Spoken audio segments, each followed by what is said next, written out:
It was 3:15 a.m., and ER nurse Clara Jensen had just finished a brutal double shift.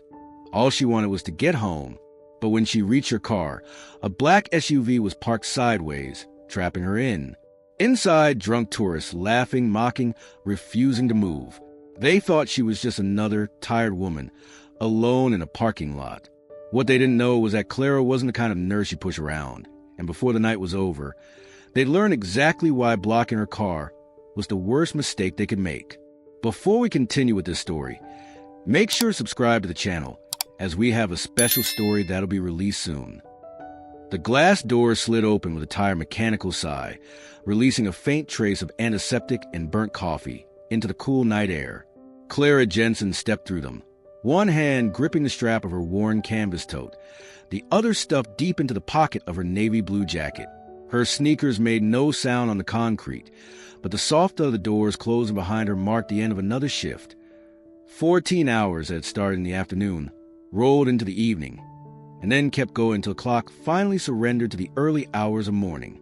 It was 3:15 a.m., the time of night when the town outside felt less like a living place and more like an abandoned set after filming had stopped.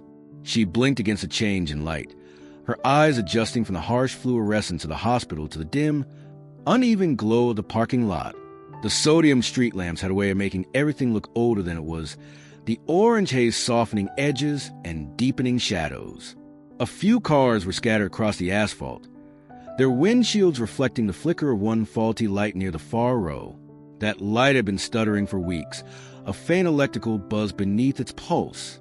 Clara's own car sat 2 rows over, the silver hatchback's dull paint almost blending with the gray of the pavement. The air smelled faintly of rain, though the ground was dry. Somewhere in the distance, a truck's brakes gave a long sigh before settling into silence. Clara's shoulders sagged under the weight of the day she'd carried. She could still feel the ghost of the surgical mask against her cheeks, the faint ache in her fingers from hours of drawing up meds, holding pressure on wounds, starting IVs on dehydrated patients whose veins seemed to slip away. Her hair, pulled back in the same no-nonsense bun she'd worn since her first shift as a nurse, had loosened in the rush of the evening, a few strands catching the night breeze. She had been counting down the minutes since midnight, not because she hated her job. She didn't. But because fatigue had a way of narrowing her focus until all she wanted was to quiet her own home, the ritual of dropping her bag by the door, washing the smell of the hospital from her skin, and maybe, if she was lucky, for hours of unbroken sleep before the day began again. The parking lot was as she expected it to be, mostly empty, mostly still. A couple of nurses from the ICU had already gone, their cars no longer parked in the same row. The overnight maintenance van sat in its usual corner spot, empty, its driver somewhere inside the building fixing what needed fixing. A lone sedan idled near the main entrance, its exhaust curling into the air in thin white ribbons. A relative waiting for news, perhaps, or someone who didn't want to leave the comfort of their heated seats to face whatever news the hospital would give them. Clara adjusted her tote on her shoulder and started toward her car, the weight of the bag pulling against the sore muscles in her neck. Her steps were slow, not just from exhaustion, but from that ingrained habit of scanning her surroundings, the kind of quiet vigilance she'd learned years before in places far more dangerous than the small-town hospital lot. It wasn't paranoia. It was training, and it was a part of her now. The fluorescent lights over the ambulance bay hummed faintly behind her, the only real sound in the stillness. Her breath formed pale clouds in the air, each one dissolving before the next appeared. The hospital, with its brick facade and narrow windows, loomed behind her like a sentinel that never slept. She had walked the same path hundreds of times before, in all weathers and all moods, sometimes smiling after a patient's recovery, sometimes hollowed out after a loss that stayed with her long after the shift ended. Tonight was neither. Tonight was just tired. Her car was 20 yards away, parked between 2 empty spaces where puddles had dried into faint rings of road salt. She could already picture herself behind the wheel, the radio turned low, the heater starting to push warm air into the cabin as she backed out and turned toward the road home. But for now, it was just her, the dark, and the quiet rhythm of her own footsteps. The night shift had ended. What waited in the shadows of the lot, she hadn't yet seen. The silver hatchback came into view between 2 lampposts, its shape familiar and unremarkable in the dim light. Clara's pace picked up slightly, the thought of home giving her that small burst of energy people find at the very end of a long day. But then her stride slowed, her steps falling silent on the cracked pavement. Something about the scene ahead didn't match the picture she'd carried in her mind from the moment she'd left the hospital doors. The space directly behind her car was filled by another vehicle, a black SUV, parked at an angle so careless it seemed deliberate. Its front bumper nearly kissed the yellow line of the opposite row, while the rear fender jutted out into the narrow driving lane, effectively sealing her in from any possible exit. The silver hatchback looked smaller somehow, boxing and pinned, like prey under the paw of something larger. Her first instinct was to glance around the lot, half expecting to see someone leaning against a nearby hood, fumbling for their keys, ready to move.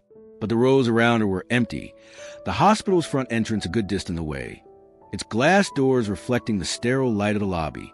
The SUV sat silent except for the faint, low thump of bass leaking from its closed windows. Clara adjusted the strap of her tote on her shoulder and took a slow breath, letting her eyes focus on the dark interior beyond the tinted glass. The parking lot's lamps were spaced far apart here, and the shadows left gaps for the imagination to fill. But movement was unmistakable.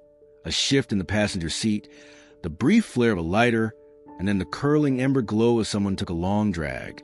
Two shapes became clearer as her eyes adjusted.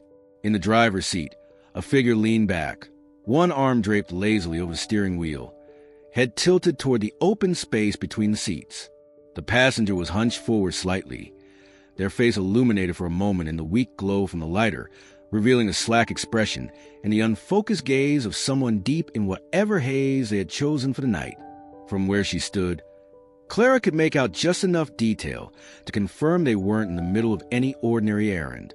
The SUV's engine idled in a low, uneven rumble, and even at this distance, she caught the faint scent of alcohol in the cold air, sharp, sweet, unmistakable.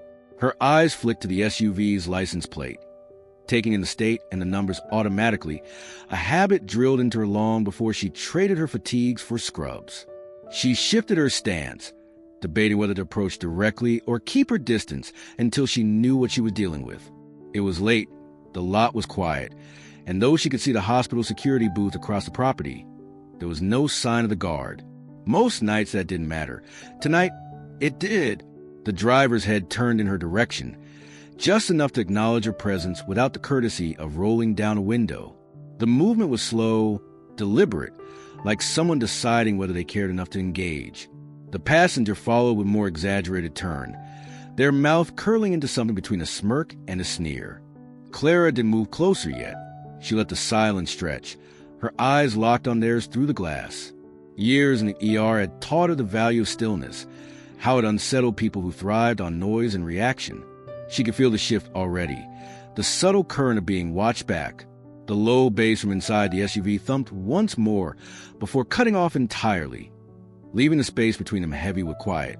The driver reached for something in the cup holder, lifting it just high enough for her to see the dark glass of a beer bottle. He took a slow sip without breaking eye contact, a faint grin forming on his face. The passenger laughed under their breath, the sound muffled but sharp in the still air. Clara stayed where she was, her mind already calculating the angles, how far the SUV would need to move for her car to clear, how close the nearest exit was, whether she had a clear path back to the hospital doors if things went sideways. The night around her felt a little tighter now, the shadows a little closer. Whatever these two were doing here, they weren't in a hurry to leave, and they were making sure she knew it. The laughter came without warning, loud, jagged, and unrestrained, spilling into the quiet lot like glass bottles rolling across pavement. It wasn't the warm, shared sound of friends telling stories. This was sharper, edged with the kind of intoxication that made people feel braver than they should, untethered from consequence. The sound cut to the low hum of the SUV's engine, bounced off the brick wall of the hospital, and seemed to linger in the cold air longer than it should have. Clara stopped mid-step. It wasn't fear that rooted her in place, but assessment. Years of working in chaotic ER nights had conditioned her to measure people before getting too close.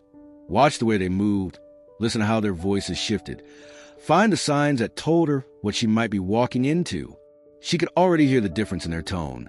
Vowels stretched too long, consonants dropping away, volume climbing not out of joy, but from that drunken urge to be noticed. The passenger's window was rolled down halfway, and a thin ribbon of cold night air carried more than sound toward her. The scent of beer hit first, unmistakable even diluted by the winter breeze. Beneath it was something sweeter. Cheap liquor, the kind that clung to breath and closed long after the bottle was empty. The two mixed into a stale, sour cloud that caught her throat for a moment before she let her breath out slow and steady. Her eyes adjusted more to the shadows inside the SUV. The driver had shifted now, leaning slightly toward the open window, his profile visible in the glow from the dashboard lights. He wasn't speaking, just grinning in the way people do when they think they're in control of a situation.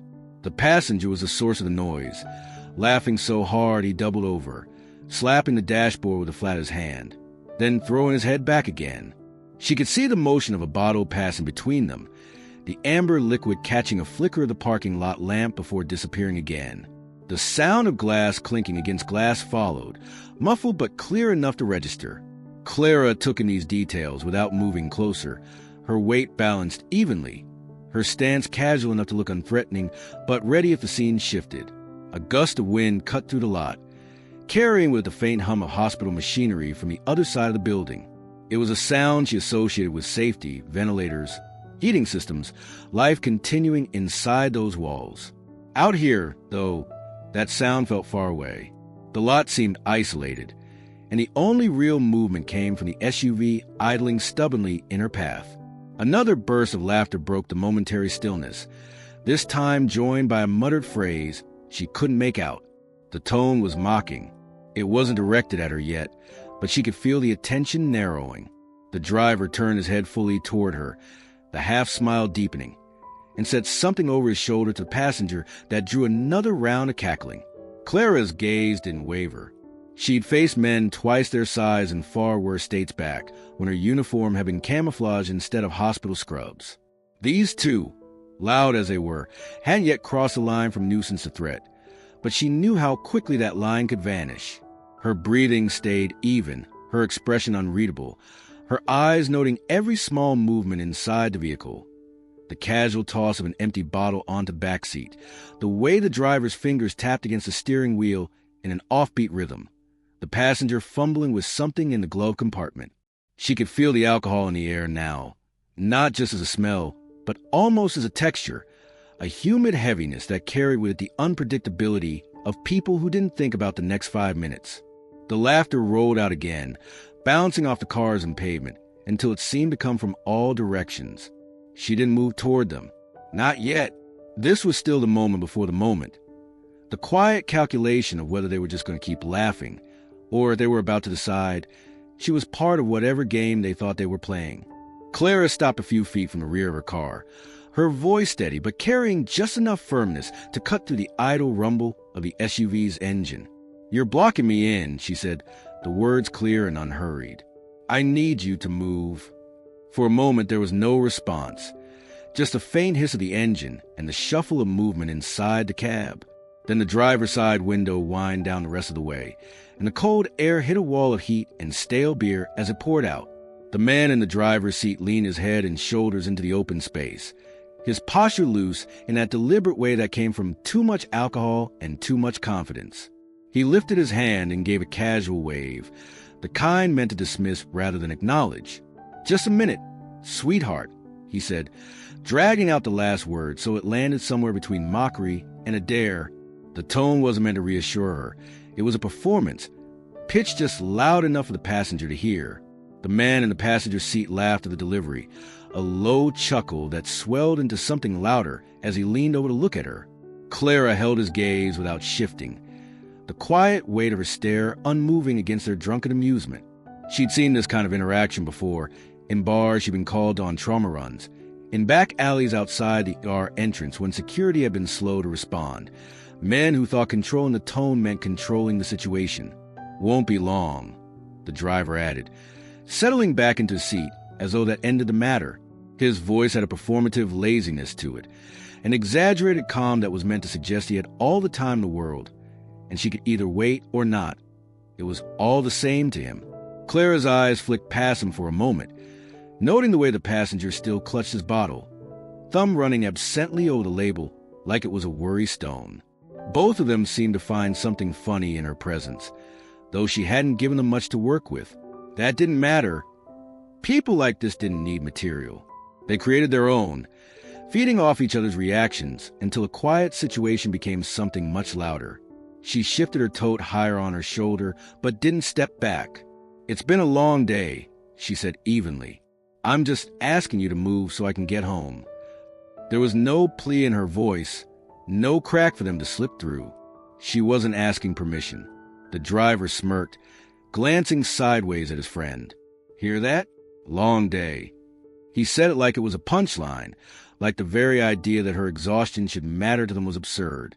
The passenger made an exaggerated show of looking at an invisible watch on his wrist, then burst into another laugh. The cold seeped in around them, but the air between Clara and the SUV felt warmer somehow, heavy with that false sense of control the driver thought he had. She let the silence build for a beat too long before speaking again. Her tone exactly the same as before. "Move the car." He didn't flinch, but there was a small pause in the tapping of his fingers against the steering wheel. The passenger leaned back, his laughter fading into a low murmur Clara couldn't catch. She didn't step forward, didn't raise her voice. She just stood there, her weight balanced, her gaze steady, letting the driver feel the space between them tighten. The wave he'd given her a moment ago still hung in her mind. Not the movement itself, but the way he'd paired it with the word. Sweetheart. He'd said it like it was a weapon, soft on the surface, but meant to place her somewhere beneath him.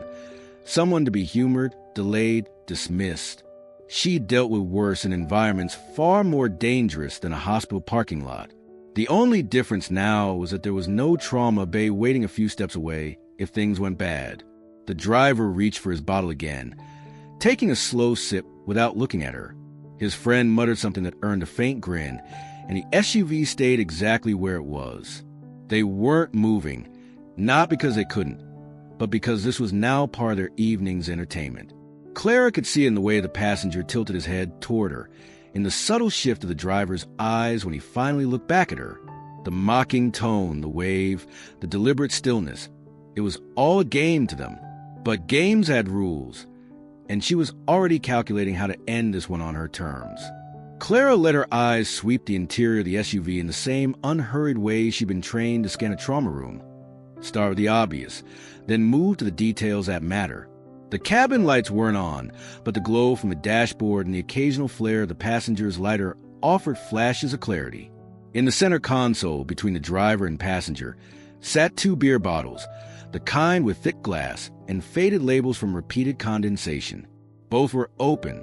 One had only a shallow inch of liquid left, the other still half full, beads of moisture catching the dim light each time the vehicle shifted with their movement. The driver's hand rested loosely on one of them, fingers curled around the neck, thumb tapping an absent rhythm against the label.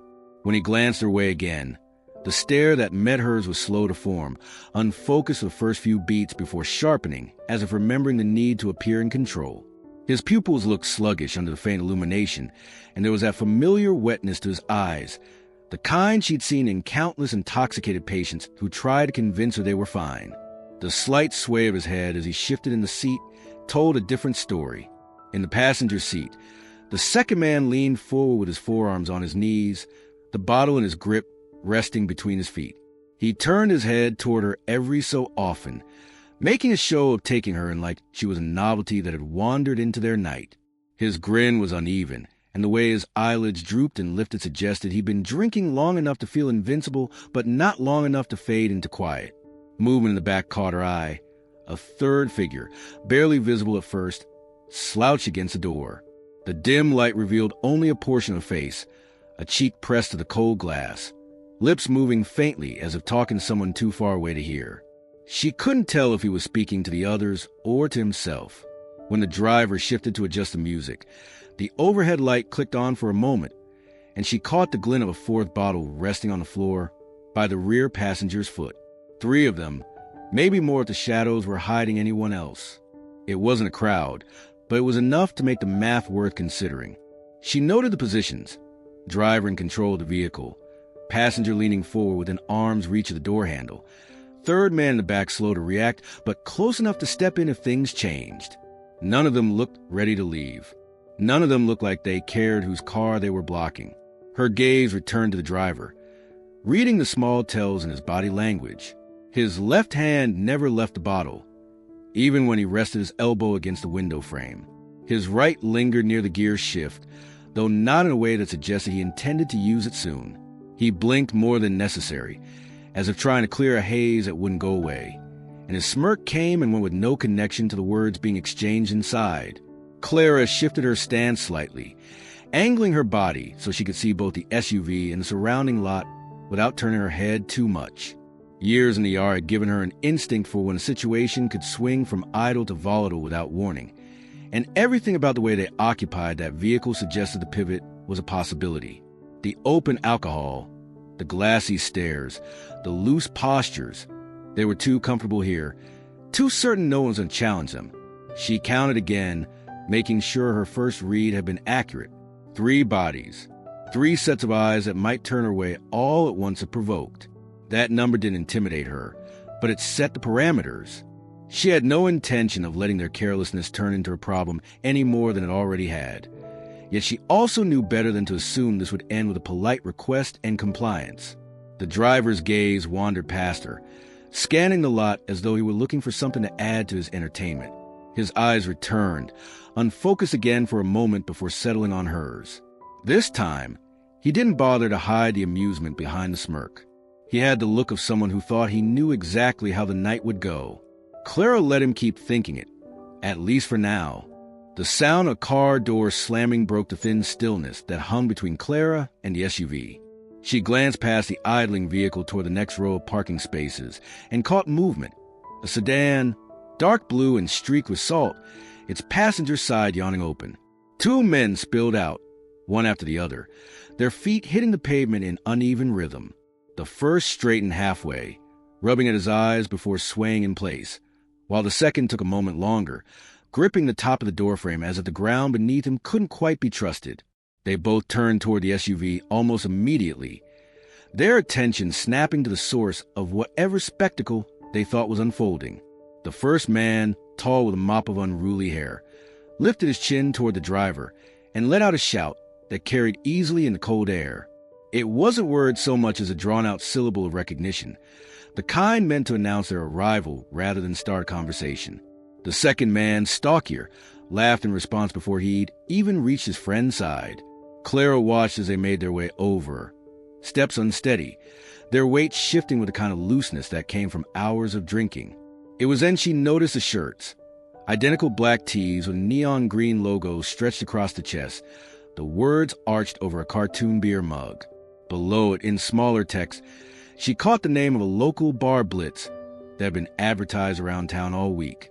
It had struck her as an accident waiting to happen when she'd first seen the posters. Now, watching the group swell in number, she felt that accident brushing closer.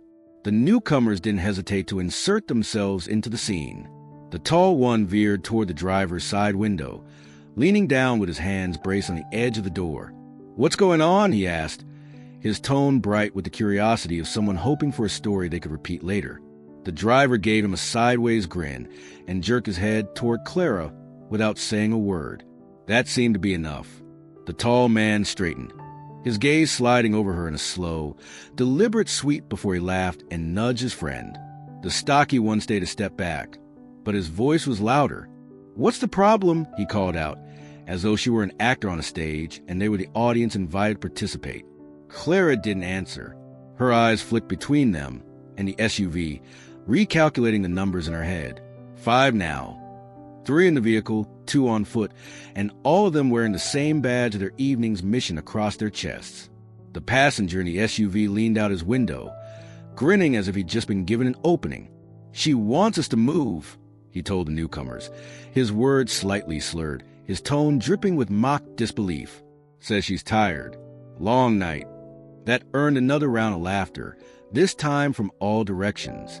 It wasn't loud enough to draw anyone from the hospital entrance, but it filled the space around her, a loose circle of noise that carried the same undercurrent she'd heard in the ER waiting room on nights when tempers began to shift. The tall man took a step closer, not enough to breach her personal space, but enough to make it clear he was part of the interaction now. "We'll be out of your way in a bit," he said, the words friendly on the surface, but delivered with that casual dismissal she'd already heard once tonight. The stocky one muttered something she couldn't catch, and the driver laughed, slapping his palm against the steering wheel. Clara's fingers tightened imperceptibly on the strap of her tote. She could feel their energy bouncing between them, building on itself, each glance and smirk feeding the next. They weren't just blocking her anymore. They were playing to each other, to the shared memory they'd no doubt rehash tomorrow when the hangovers dulled. She'd seen this dynamic before, how a group could shift from scattered individuals into a single, unthinking unit once they had an audience. And now the audience wasn't just each other. It was her, standing still in the cold, refusing to give them the reaction they were looking for. The wind picked up, carrying the mingled scents of beer, cheap cologne, and exhaust. Somewhere beyond the rows of cars, a siren wailed faintly before fading into the distance. No one in front of her seemed to notice. The newcomer settled into place beside the SUV, one resting an arm on the roof, the other leaning casually against the rear door. Their laughter rose again, blending with the low murmur of whatever jokes they passed between themselves. They were comfortable now, too comfortable, and comfort in a group like this could turn in an instant. Clara kept her stance neutral, her voice quiet inside her own head as she marked the distances, the angles, the nearest lines of retreat, and the nearest lines of intervention. The night was no longer just hers to navigate home. It was a scene, and she was standing in the center of it. Clara didn't raise her voice to be heard over them. She simply waited for the next lull in their conversation, that moment between jokes when the air seemed to hang still, and then she spoke. Her tone was measured, even, carrying just enough weight to cut through the haze without becoming a challenge. "I just finished a 14-hour shift," she said, her breath fogging faintly in the cold. "I'm asking you to move so I can go home." For a second, there was quiet, not out of respect, but out of the small pause that always follows the unexpected. The driver glanced at the passenger, as if to make sure he'd heard her correctly, then back at her with an expression that teetered between amusement and disbelief. A smile tugged at one corner of his mouth, and he leaned back in his seat, lifting his bottle for a slow sip before setting it deliberately in the cup holder. The passenger was quicker to respond, letting out a short bark of laughter that seemed to catch on the cold air and echo faintly between the rows of parked cars. "Relax," he said, still chuckling as he wiped at the corner of his mouth. "The night's still young." The words carried the lazy drawl of someone who believed them to be generous advice, though the edge of mockery in his tone stripped them of any courtesy. The two men from the sedan picked up the thread instantly. The tall one tilted his head toward her, grinning as though they were all in on the same joke.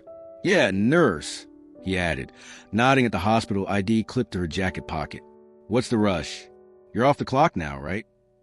His friend, the stocky one, let out a low whistle and shook his head as if her request were the most unreasonable thing he'd heard all evening. Clara stood still, letting their words hang there. She'd heard variations of that line in countless forms. On the street outside bars when she'd stopped to check someone's injuries, in waiting rooms from agitated visitors, sometimes even from patients themselves who resented her refusal to indulge whatever story they were trying to tell. It was a kind of dismissal that pretended to be casual but was meant to put her back in place, to make her request smaller than their mood.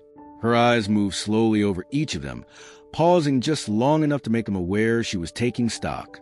She saw the red at the edges of their eyes, the looseness in their stances, the way their grins flickered between real amusement and the need to prove something to the others.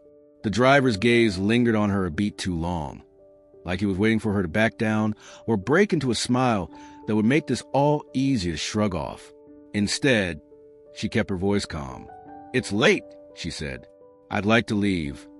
That drew another ripple of laughter, this time shared between all five of them, the sound carrying in different pitches and lengths, but blending into something unified. It wasn't the loud, unrestrained kind from before. This was quieter, almost condescending, the sort of laughter people use to mark someone as overly serious, overly cautious, overly anything they didn't care to accommodate. The tall man took a step closer, stopping just short of the boundary she'd mentally drawn for personal space. "Come on," he said, his tone shifting into something that tried to sound friendly but missed the mark. "You work in there all night, saving lives and whatever. You can stand here for a few minutes without the world ending." He gestured loosely toward the hospital, as if the building itself might vouch for his reasoning. The passenger leaned further out of his window, resting an elbow on the frame. "Besides," he added, the grin never leaving his face, "you might even enjoy the company." Clara didn't answer right away. The cold crept through her jacket, but she kept her posture unchanged, her hands still at her sides, her tote strap anchored against her shoulder.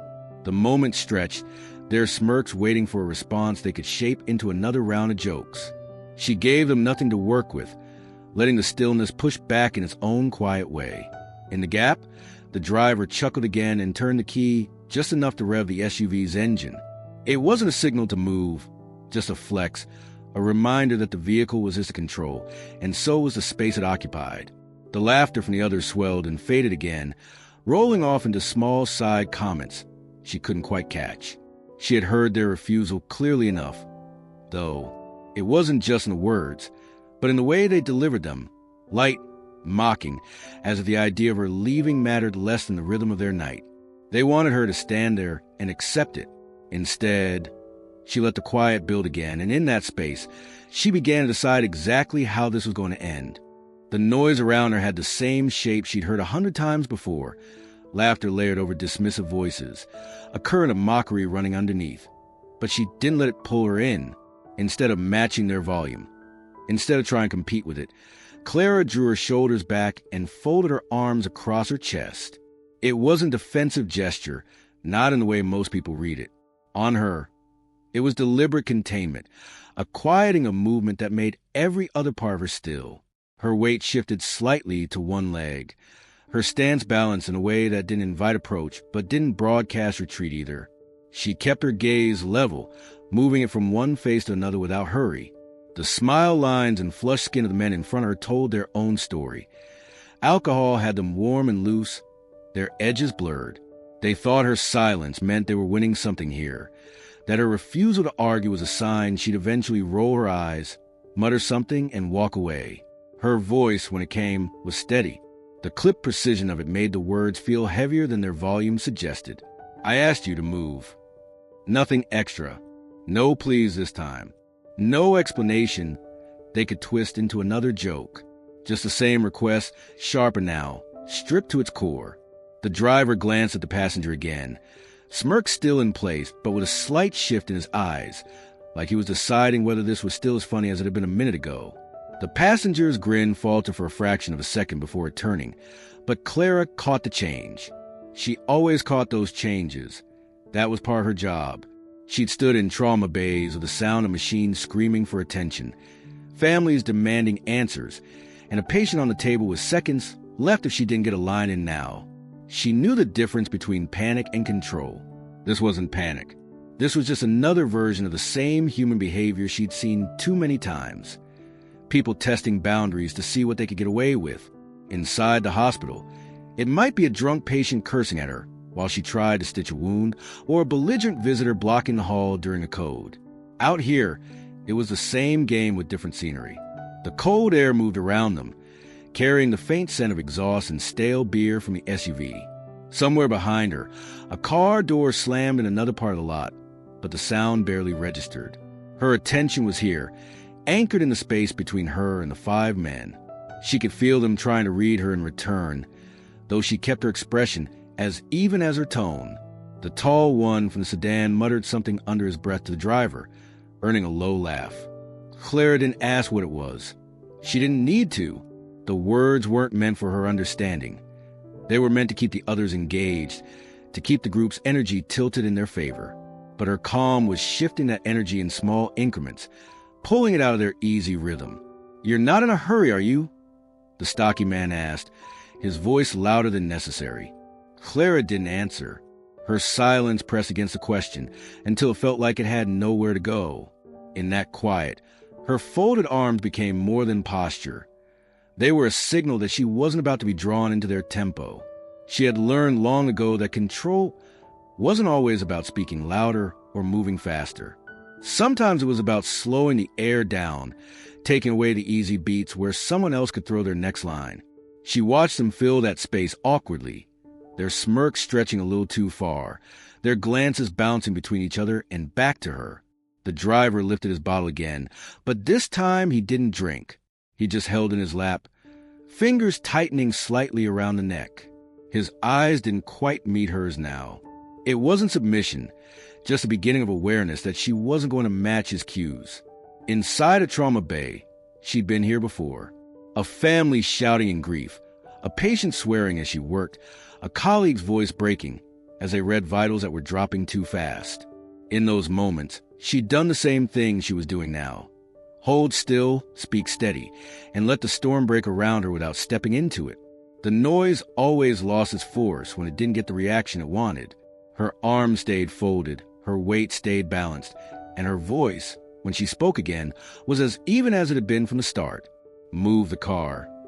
This time, the words weren't a request. They were the marker of a line she wasn't going to redraw. The words slid out of his mouth with a practiced looseness, the kind of half-smiling tone that pretended at humor, but carried an edge meant to land. "We're just having fun," he said, drawing the phrase out as if it could mask anything that came after. Then, without breaking his gaze, he added, "And nobody's going anywhere until we're done."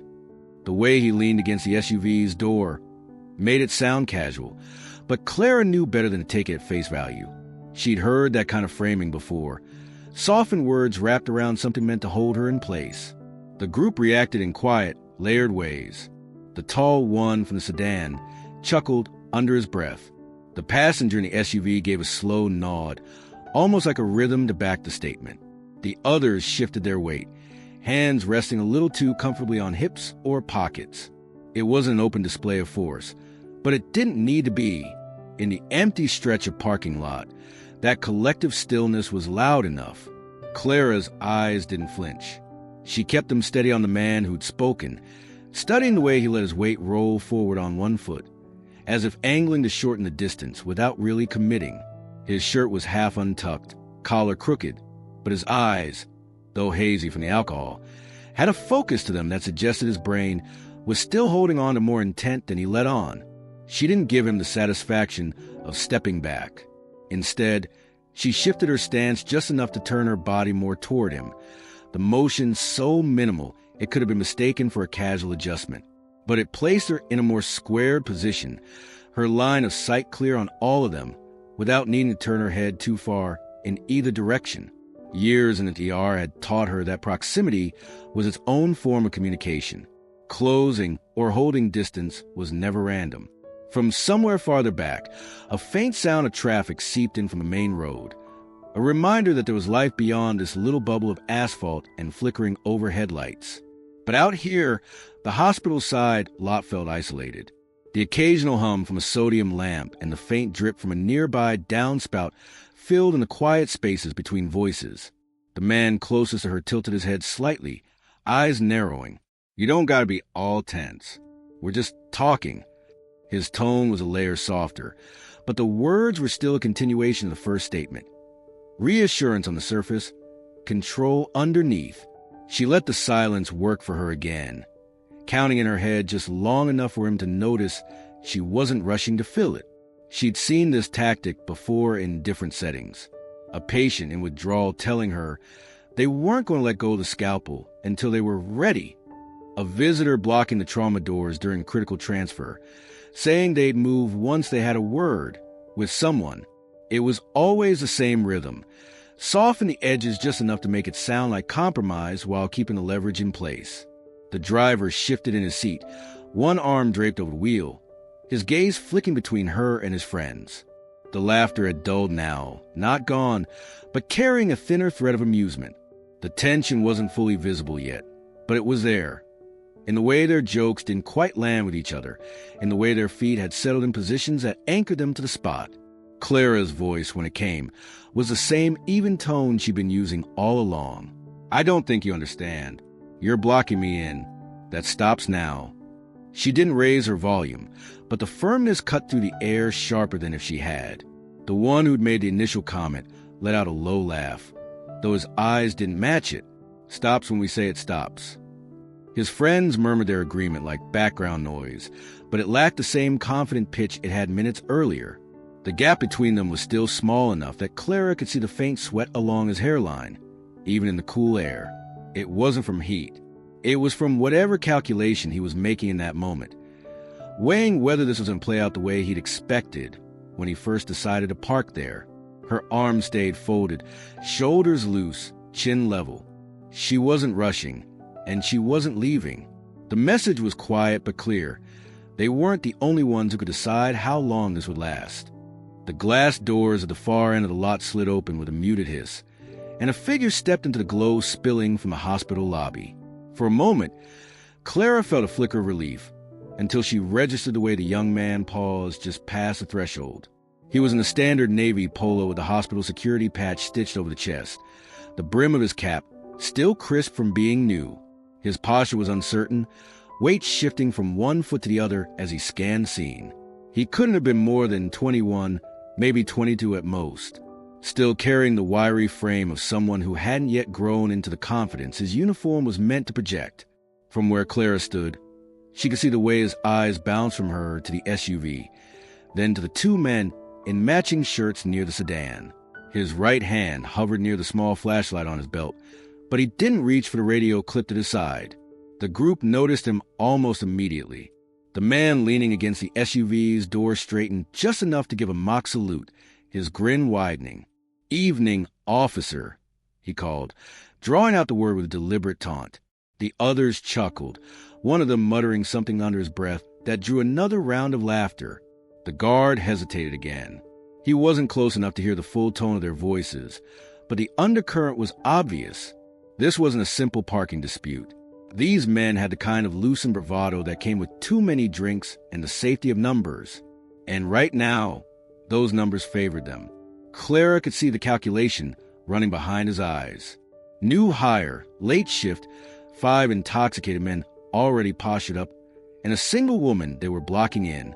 The training manual might have told him to de-escalate, to keep his distance and call for backup, but manuals didn't account for the way a situation could sour in seconds when alcohol and ego were in the mix. She didn't blame him for hesitating. She had seen seasoned ER nurses freeze the first time a combative patient shoved them against a wall. Experience was the only thing that taught you when to step in and when to hold ground, and he didn't have that yet. What worried her more was that the men were already reading his uncertainty. She could see it in the way they relaxed further, like predators that had just caught the scent of inexperience. One of the men from the sedan took a few steps toward the guard, hands in his pockets, shoulders rolling lazily. "Nothing to see here," he said, voice dripping with the kind of false friendliness that always came just before the edge showed. "Just a little conversation." The guard offered a small, strained smile but didn't answer. His gaze flicked to Clara again, almost as if looking for a cue, but she kept her expression steady. She needed him to understand that stepping forward without control would only make things worse. The man by the SUV leaned out again, voice carrying across the lot. "We're just making sure our friend here isn't too tired to drive. Public service, right?" The words were met with another ripple of laughter, but their eyes stayed sharp on the guard. Clara realized she was effectively in the middle now. Her car boxing behind her, the guard at one end of the lot, and the group spread between. She couldn't expect him to change the balance in her favor. Not tonight, not with the way his shoulders were slightly hunched, bracing for something he didn't know how to manage yet. She shifted her stance, subtly drawing their attention back to her and away from him. If they were going to push, she'd rather they keep their focus where she could read it. She had been in enough tense rooms to know that the wrong kind of distraction could tip something from posturing into motion. The guard stayed put, maybe realizing he wasn't going to win anything by closing the gap right now. He lifted the radio from his belt but didn't key the mic, holding it low at his side instead. His eyes were still darting between them, but there was a new edge of concern there, as if he, too, was beginning to understand just how wrong this particular crowd was for a quiet night shift. And Clara knew then that if this was going to shift, it wouldn't be because of him. It would have to come from her. Clara let her eyes sweep the scene, not lingering too long on any one detail, but taking in everything with the same quiet precision she used in an emergency room when a patient came in bleeding and half-conscious. The SUV was parked at a sloppy diagonal, its rear bumper almost kissing the faded yellow line that marked the edge of the row. The license plate was easy enough to spot in the overhead glare of the flickering lamp. 3 letters for numbers, the middle character of the last set slightly bent, as if the plate had been struck once before. She repeated it in her head, locking it into memory the way she would a medication dose she couldn't afford to forget. The men themselves were easier to catalog than she expected. The driver had close-cropped hair, maybe brown, though it was hard to tell in the mix of shadow and sickly yellow light. His face was round, flushed from alcohol, eyes heavy-lidded but alert enough to track her movements. The one in the passenger seat had a wirier build, his jaw marked with 2 days' worth of stubble and a baseball cap pulled low over his forehead. In the back seat, just behind the driver, someone sat half-slouched with his head tipped against the window, a thin sheen of condensation blurring his features. Outside the SUV, the two who had wandered over from the sedan were easy to place together. They had the same printed T-shirts with a cartoon beer mug and the name of a local pub crawl splashed across the chest. One had a shaved head and the thick forearms of someone used to manual work. The other was taller, leaner, with a slack-jawed grin that didn't reach his eyes. Both smelled heavily of beer, even from several feet away, the odor mingling with the damp asphalt. She also took in where they'd likely come from. The sedan they'd piled out of still sat idling a few spaces down, headlights off, windows open just enough to let the sound of faint music leak out.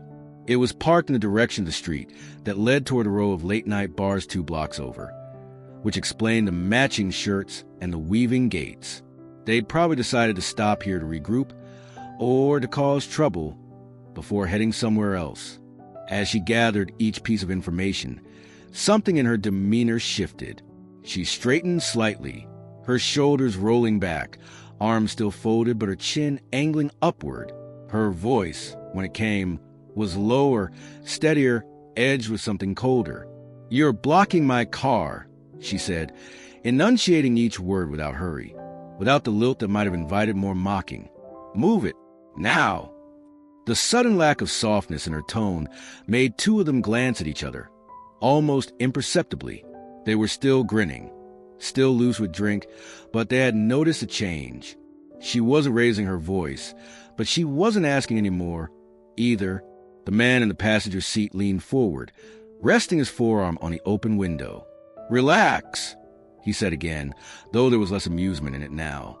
"We're just—" She cut him off with the smallest shake of her head. "I've got your plate," she said, her gaze flicking briefly to the SUV before meeting his eyes again. "And I've already given a description." It wasn't entirely true. She hadn't spoken to anyone yet, but she knew the value of planting the idea. The driver's eyes narrowed, his glassy stare sharpening just enough to catch the weight behind her words.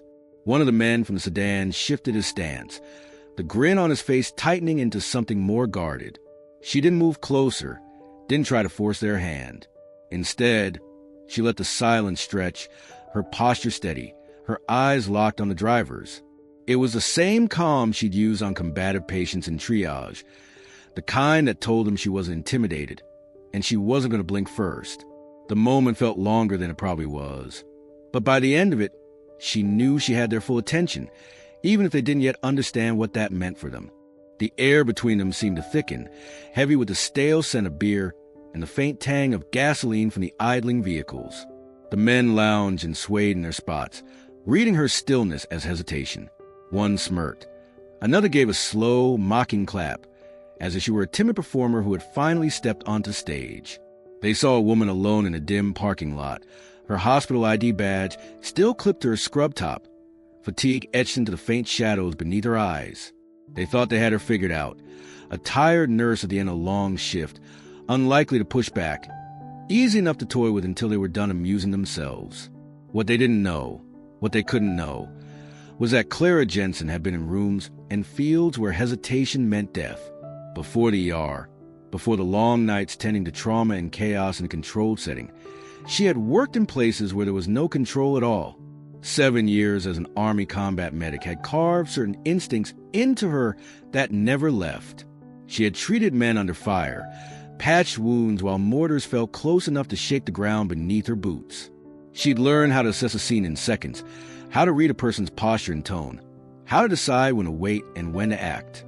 The memory of those years wasn't something she flaunted. She didn't tell war stories to strangers or hang medals on her wall. The people in front of her now didn't see the woman who had dragged a bleeding sergeant across sand while holding pressure on his wound with one hand and keeping her sidearm ready with the other. They saw scrubs and fatigue, and they mistook it for fragility. She let them, for the moment. Inside, the calculation was constant. The numbers never stopped running. 5 men, 3 visibly intoxicated to the point of imbalance, 2 more alert but showing signs of slowed reflexes. A single hospital security guard, 2 green and 2 nervous to intervene decisively. Her car blocked in, their vehicle positioned to force her into proximity if she wanted to leave.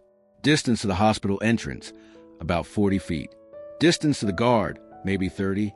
Escape wasn't the problem. She could get back inside if she needed to. The problem was that they believed they held the upper hand. And she knew from experience that belief like that could lead to escalation. One of the men from the sedan stepped closer, circling slightly as if to test her boundaries. His grin was the loose, lazy kind of someone confident in his own invulnerability. "What's the rush, nurse?" he drawled, dragging the title out until it lost any shred of respect. "We're just talking." Her gaze didn't follow him. She kept it fixed on the driver, the one with his hand draped over the steering wheel like a man staking his claim. She had learned long ago that sometimes you didn't need to address every threat, just the one who thought he was in charge. "You've had enough for the night," she said evenly, the tone neither warm nor angry, just a quiet fact. It was the same voice she had used in dusty makeshift clinics when telling armed men to set their weapons outside before she would treat their wounds. The same tone she had used when a patient was crashing and she needed a corpseman to follow her orders without question. He laughed, short and sharp. "You don't get to decide that." Her eyes didn't waver. "You'd be surprised." There was no bravado in the words, no overt threat, just a flat certainty that made the smirk on his face falter for a heartbeat. She knew he wouldn't recognize it for what it was, experience speaking through restraint. People like this never did until it was too late. Her hands stayed loose at her sides, but every muscle was ready. Years of training had burned in a simple truth. The first move wasn't always yours to make, but if it had to be, it needed to be decisive. Clara didn't want it to come to that, but she also knew that if it did, the outcome would not be in their favor. They still thought she was just another nurse. And she was. But she was also something else entirely. Something they hadn't met yet. The driver was still watching her, a lazy smirk fixed on his face, as if he believed the standoff was nothing more than a late-night diversion. Clara didn't give him anything to read. No visible frustration, no rolling of eyes, no shift in her posture betray what she was about to do. Her right hand slid casually into her scrub pocket, as though she were simply resting it there. In truth, her fingers were already navigating the muscle memory of her phone's lock screen, waking the device with a single press. She didn't look down. That was important. Looking down would draw their attention, and people like this thrived on noticing what you wanted to keep hidden. Her eyes stayed on the driver as her thumb moved with quiet precision. She had learned long ago in the Army that communication in tense moments was not always verbal. It was often silent, deliberate, designed to leave no trace until a message was already sent. Her contacts list was long, but the one she needed was already pinned to the top. Shift partner, call of trouble. No name, no rank, nothing that would reveal to an unfamiliar reader who this person was to her. In the ER, it was a colleague she trusted most, the one she worked alongside for years, the one who knew the shorthand of her glances, who could read a situation through the smallest changes in her tone. Outside the ER, that same person happened to be someone who wouldn't hesitate to step into a situation like this. Her message was short, no more than 5 words. She knew they'd understand. The kind of shorthand forged in chaotic environments didn't need full sentences or explanations, just enough detail to convey location and urgency. She pressed send, the soft buzz in her hand confirming the transmission. Her phone disappeared back into her pocket with the same slow ease it had come out. Not rushed, not hurried, as if she had just been resting her hand there all along. None of the men seemed to notice, though one from the sedan was still pacing near the hood of her car, occasionally glancing between her and the SUV as if waiting for something more entertaining to happen. The driver leaned back in his seat, drumming his fingers on the steering wheel. "You're awfully quiet, sweetheart," he said, stretching the word until it sounded more like a challenge than endearment. "Not much of a talker?" Clara let the corner of her mouth twitch. Not quite a smile, not quite a dismissal. "I save my talking for when it matters," she said.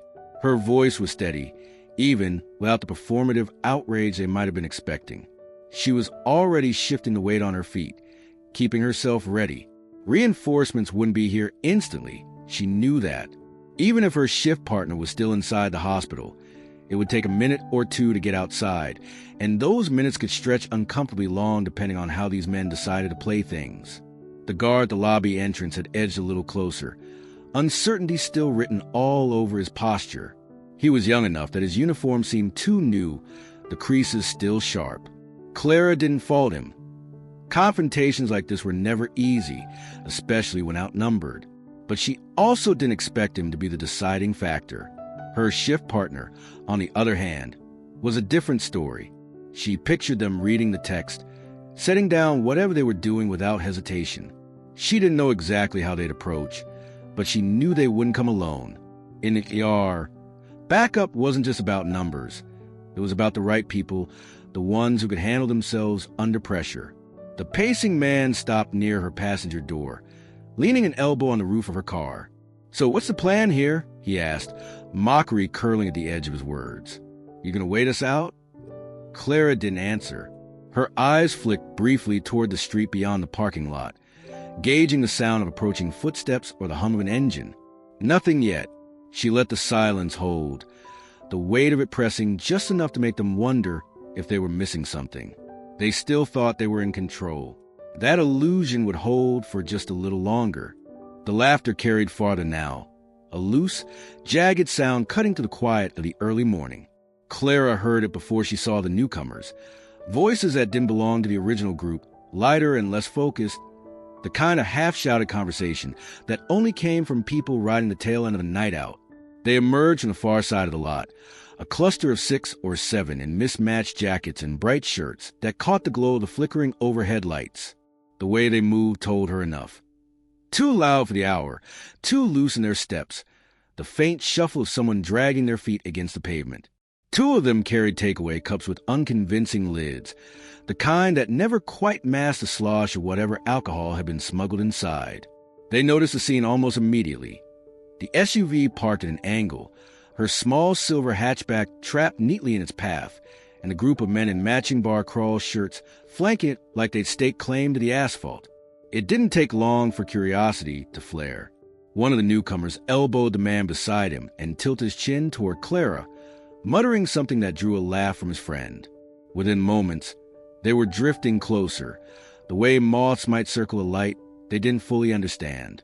Phones came out, screens lighting up faces that were still flush from the night. Clara could see the small, telltale red light on at least 2 of the devices, recording, no doubt with the expectation that whatever was happening here might become more interesting if they stuck around long enough. The original group seemed to take energy from a new audience. The man leaning on her passenger door straightened up, puffing his chest slightly, glancing toward the newcomers as though their arrival had validated his role in this. The driver smirked, muttering something over his shoulder to the passengers in the back seat. Clara didn't move, didn't offer a reaction for the cameras. She'd learned in the ER that attention like this was a double-edged sword. Sometimes it diffused a situation by introducing witnesses, and other times it only amplified performance of those who crave an audience. Judging by the way these men were starting to posture, she suspected it was the latter. The tourists from the sedan called out to the newcomers, exchanging quick introductions over the hood of the SUV.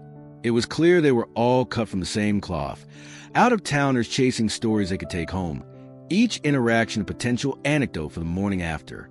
One of the women in the group raised her phone a little higher, trying to get the whole scene in frame. Clara caught her saying something like nurse versus the party bus to the person beside her, her tone amused, detached, as though she were watching street theater. Clara's eyes moved briefly to the hospital entrance. The young security guard had retreated a step, now standing just inside the sliding glass doors. He was watching, but no longer edging forward. She could imagine the calculus going through his mind. Outnumbered, unsure, maybe hoping someone else would step in first. The air in the lot felt tighter now, charged with a restless energy. Conversations overlapped, some directed at her, some between the men themselves. There was a rhythm to it. Mocking questions, drawn-out laughter, short bursts of phone camera clicks. The sound of her phone in her pocket was silent, but she could feel its presence like a weight. The unanswered message still hanging between her and the person she'd sent it to. The driver leaned out his window again, this time tilting his head toward the new arrivals.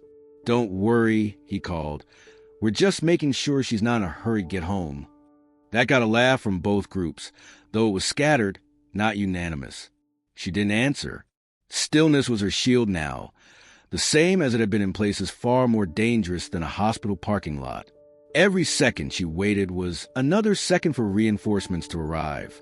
But with each added voice, each glowing phone screen, she could feel the situation stacking. More eyes, more egos, more chances for someone to do something stupid. And if they did, she was ready. The sound was sharp in the quiet lot, louder than it should have been, a flat, open palm smack against the metal that sent a faint shiver to the hood of her car. The man left his hand there for a moment, pressing down just enough to make the suspension creak. His palm smeared a streak through the thin layer of dust and pollen that had settled on the silver paint, leaving a ghostly print under the flickering light. Clara's eyes dropped to it, then back to him. He was grinning, his stance wide, shoulders loose in that swaggering way of someone who thought he'd just claimed some kind of small victory. The crowd behind him gave a few low laughs, the sound feeding into the arrogance that already rolled off him. She stepped forward once. Just one measured stride, the kind that closed distance without rushing it, but was deliberate enough to shift the balance of the moment. The air seemed to change, barely, but enough. Her movement caught the eyes of more than one phone camera, a few of them raising instinctively, as if they'd sensed that something worth filming was about to happen. The man on the hood didn't back up. If anything, he leaned in a little, resting more weight on his hand, like he wanted to see if she'd flinch. "What?" he said, drawing out the word until it sounded more like a dare than a question. Clara didn't look at his face when she answered. She looked at his hand. The stillness in her voice made the words sharper than if she'd shouted. "Move it." He laughed, a quick bark of amusement that tried to cover the slight hitch in his confidence. Someone from the SUV called out something about her being feisty, earning another ripple of chuckles. She took another step, closing the gap so there was barely a foot between them. Her eyes stayed locked on his, unblinking, and her shoulders squared, not tense, not hunched, but aligned the way they had been countless times before when standing over a gurney in a trauma bay. There was a steadiness in her posture that didn't belong to someone who could be intimidated. And for the first time, a few of the newcomers seemed to notice it. The man's smirk faltered. It was small, almost imperceptible, but Clara caught it, the fraction of a second where his brain registered that this wasn't quite going the way he'd expected. Her voice didn't rise. "Take your hand off my car," she said again, each word precise, clipped, leaving no room for misunderstanding. From somewhere behind him, one of the women filming shifted uncomfortably, muttering to the person next to her. The man on the hood glanced sideways for a moment, the distraction enough to break the unbroken line of his stance. Clara used that split second to take another half step forward. She wasn't touching him, but the proximity was deliberate, and she knew exactly what it communicated. Her gaze flicked down to his hand once more, then back to his eyes. "Now." He hesitated, his fingers tightening briefly before pulling away. It was slow, as if to save face, but the motion was there, hand lifting, sliding off the hood, the smear of his palm print still visible in the dust. The crowd noise dipped for a moment, the way it sometimes does when people realize they'd just seen a shift in a dynamic they didn't understand before. Clara didn't give them more to chew on. She simply held her ground, letting the silence stretch just long enough to remind them that whatever game they thought they were playing had an edge they hadn't accounted for. She didn't thank him. She didn't move back. She kept her eyes on him until he took a single step away from the car, his grin now thinner, forced. The others tried to fill the space with laughter again, but it didn't have quite the same easy volume as before. Clara knew it wasn't over. Not yet. But that line had been drawn, and whether they wanted to admit it or not, they'd felt it. The sound came from behind her, low and steady, carrying just enough weight to cut through the restless chatter around the SUV. "Jensen, you good?" The syllables rolled out in a deep, even tone that wasn't raised, but somehow landed with more force than the laughter and taunts combined. Clara didn't have to turn to know who it was. Officer Miguel Ramirez had a voice you didn't forget, measured, controlled, the kind that came from years of knowing when to calm a crowd and when to still entirely. She'd heard it once before, but that time had been in a hospital trauma bay, thick with the smell of blood and gasoline. He had been on a backboard, neck in a brace, eyes wide with pain but locked on her face as she'd worked to keep him alive after crash. That had been 4 years ago, but some moments didn't fade, and some debts stayed unspoken but understood. Now he was stepping out from the dim stretch of the lot beyond the hospital security lights, the brim of his patrol cap catching the faint glow.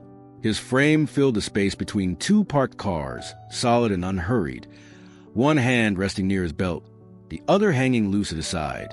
He wasn't running in, wasn't barking orders, just watching, gauging, the same way she was. The reaction from the group was immediate but uneven. A few of the men shifted, eyes darting toward the shadowed figure as recognition set in. The driver leaned back in his seat, muttering something to the passenger beside him. The man who had slapped her hood stiffened just slightly, his jaw tightening. The newcomers with phones hesitated, their angles shifting as they tried to capture both Clara and the man now approaching. Clara allowed herself the smallest tilt of her head toward him, her voice carrying back without taking her eyes off the SUV. "I'm fine." It wasn't defiance. It was a signal, the kind that said she was in control, but willing to let him in if things tipped. She could almost feel the atmosphere changing in increments, the way tension moved when authority entered a space, even if that authority wasn't shouting or reaching for anything. Ramirez stepped closer, his boots making a slow, deliberate rhythm against the asphalt. The hospital security guard, who had been frozen in the doorway, suddenly straightened, relief written all over his face. Behind Clara, a car door thudded shut somewhere in the lot, but no one looked away from the two figures now standing in loose alignment. The tourists didn't seem sure how to react. A couple tried to keep the tone light, calling out greetings as if this was just another stop on their night's entertainment. But Ramirez didn't answer them. His focus stayed on Clara and the men in front of her, his eyes moving over their faces, taking their stances, their shirts, their beer bottles. He stopped about 5 feet from her, just close enough that she could hear the subtle drop in his tone. "You want me to move them?" The question wasn't rhetorical, and it wasn't a threat. It was permission for her to decide how this ended. Clara's hand stayed at her sides, her weight balanced, but she could feel the ripple of unease moving through the group now. This was no longer just a tired nurse they could dismiss with jokes and a palm print on her car. One of the men muttered something about overreacting, but the bravado was thinner this time. The woman with the phone lowered it halfway, eyes flicking between the two of them. Even the driver's earlier smirk seemed to have faded into something less certain. Clara didn't answer right away. She let the silence breathe, the flickering light above catching in the smear of dust on her hood, the faint smell of alcohol hanging heavier in the still air. When she finally spoke, her voice was as even as it had been when he called her name. Not yet. It wasn't a reprieve. It was a warning, one they could take as a chance to walk away, or ignore at their own risk. Ramirez didn't move, didn't break eye contact with the group, and in that quiet, Clara knew the balance had shifted again, this time in her favor. The change was subtle at first, a thinning of sound that most people might not have noticed. One moment, the air was filled with scattered laughter, overlapping voices, and the occasional clink of glass from the bottles inside the SUV. The next, there was a break in the noise, just enough for the faint hum of an idling engine to drift in from beyond the row of parked cars. Ramirez moved forward until the overhead light caught the edge of his uniform, its dark fabric absorbing the glow except for the reflective patches at his shoulders and chest. The gold lettering of his badge caught and held the flicker from the light above, sending it in sharp, deliberate flashes into the eyes of anyone who looked too long. The shape of his holstered sidearm was visible against his hip, but he made no move toward it. He didn't need to. The uniform was doing more work than words could. Somewhere at the far edge of the lot, beyond the faint chain-link fence, the unmistakable shape of a police cruiser sat angled toward the hospital entrance. Its headlights were off, but the steady purr of the engine carried easily through the otherwise quiet street. Even without the lights flashing, the presence was loud enough to shift the tone. Clara could feel it happening without having to turn, an unspoken rebalancing of the room, except here the room was asphalt, and the walls were parked vehicles. The men who had been leaning easily against the SUV now seemed a little less settled, their shoulders drawn back instead of loose. The one who had slapped her hood glanced at the cruiser, and then at his friends, as if calculating something. Ramirez didn't say a word. He didn't raise his voice or tell anyone to quiet down. He just stopped beside Clara, his posture upright, his hands resting lightly at his sides. The quiet authority of it was enough to make the SUV's open window feel like a gaping vulnerability. The smell of stale beer was more noticeable now, unmasked by the fading laughter. The hospital security guard, still hovering near the lobby door, looked different too. His earlier uncertainty had softened into something closer to confidence now that Ramirez was there. He took a few steps closer, not enough to be in the immediate circle, but close enough to be counted. Clara noted the change, tucking away like she always did when assessing how people shifted under new conditions. A few of the tourists tried to recover their earlier energy, tossing out comments meant to sound casual, but the delivery was off. Their words didn't bounce the same way. Even the ones filming kept their phones a little lower, as if not entirely sure they wanted to be caught recording this. The driver of the SUV slouched deeper in his seat, his eyes shifting between Clara, Ramirez, and the faint glow of the cruiser's dash through the windshield. His knuckles tapped idly on the steering wheel, the nervous rhythm giving him away. Clara kept her stance steady, letting Ramirez's presence add weight to hers without overshadowing it. She knew what it was to be in the middle of a power shift like this, how quickly momentum could slide from one side to the other if you didn't give the other party an exit. She also knew these men were searching for one now, even if they weren't ready to admit it. One of them muttered something about just messing around and stepped back half a pace from her car. It was small, but it was the first retreat of the night, and the rest would either follow it or fight against it. Ramirez glanced sideways at her, just briefly, the smallest question in his eyes. She gave the faintest nod in return. The moment didn't need narration. The balance had shifted. Now it was only a matter of whether they would let it settle or try to tip it back again. Ramirez didn't rush it. He let the silence settle first, the kind that forces people to notice their own breathing and the sound of their shoes shifting against the pavement. The hum of his cruiser's engine out by the curb filled a gap between heartbeats. When he finally spoke, his voice was slow, deliberate, and pitched just loud enough to carry without strain.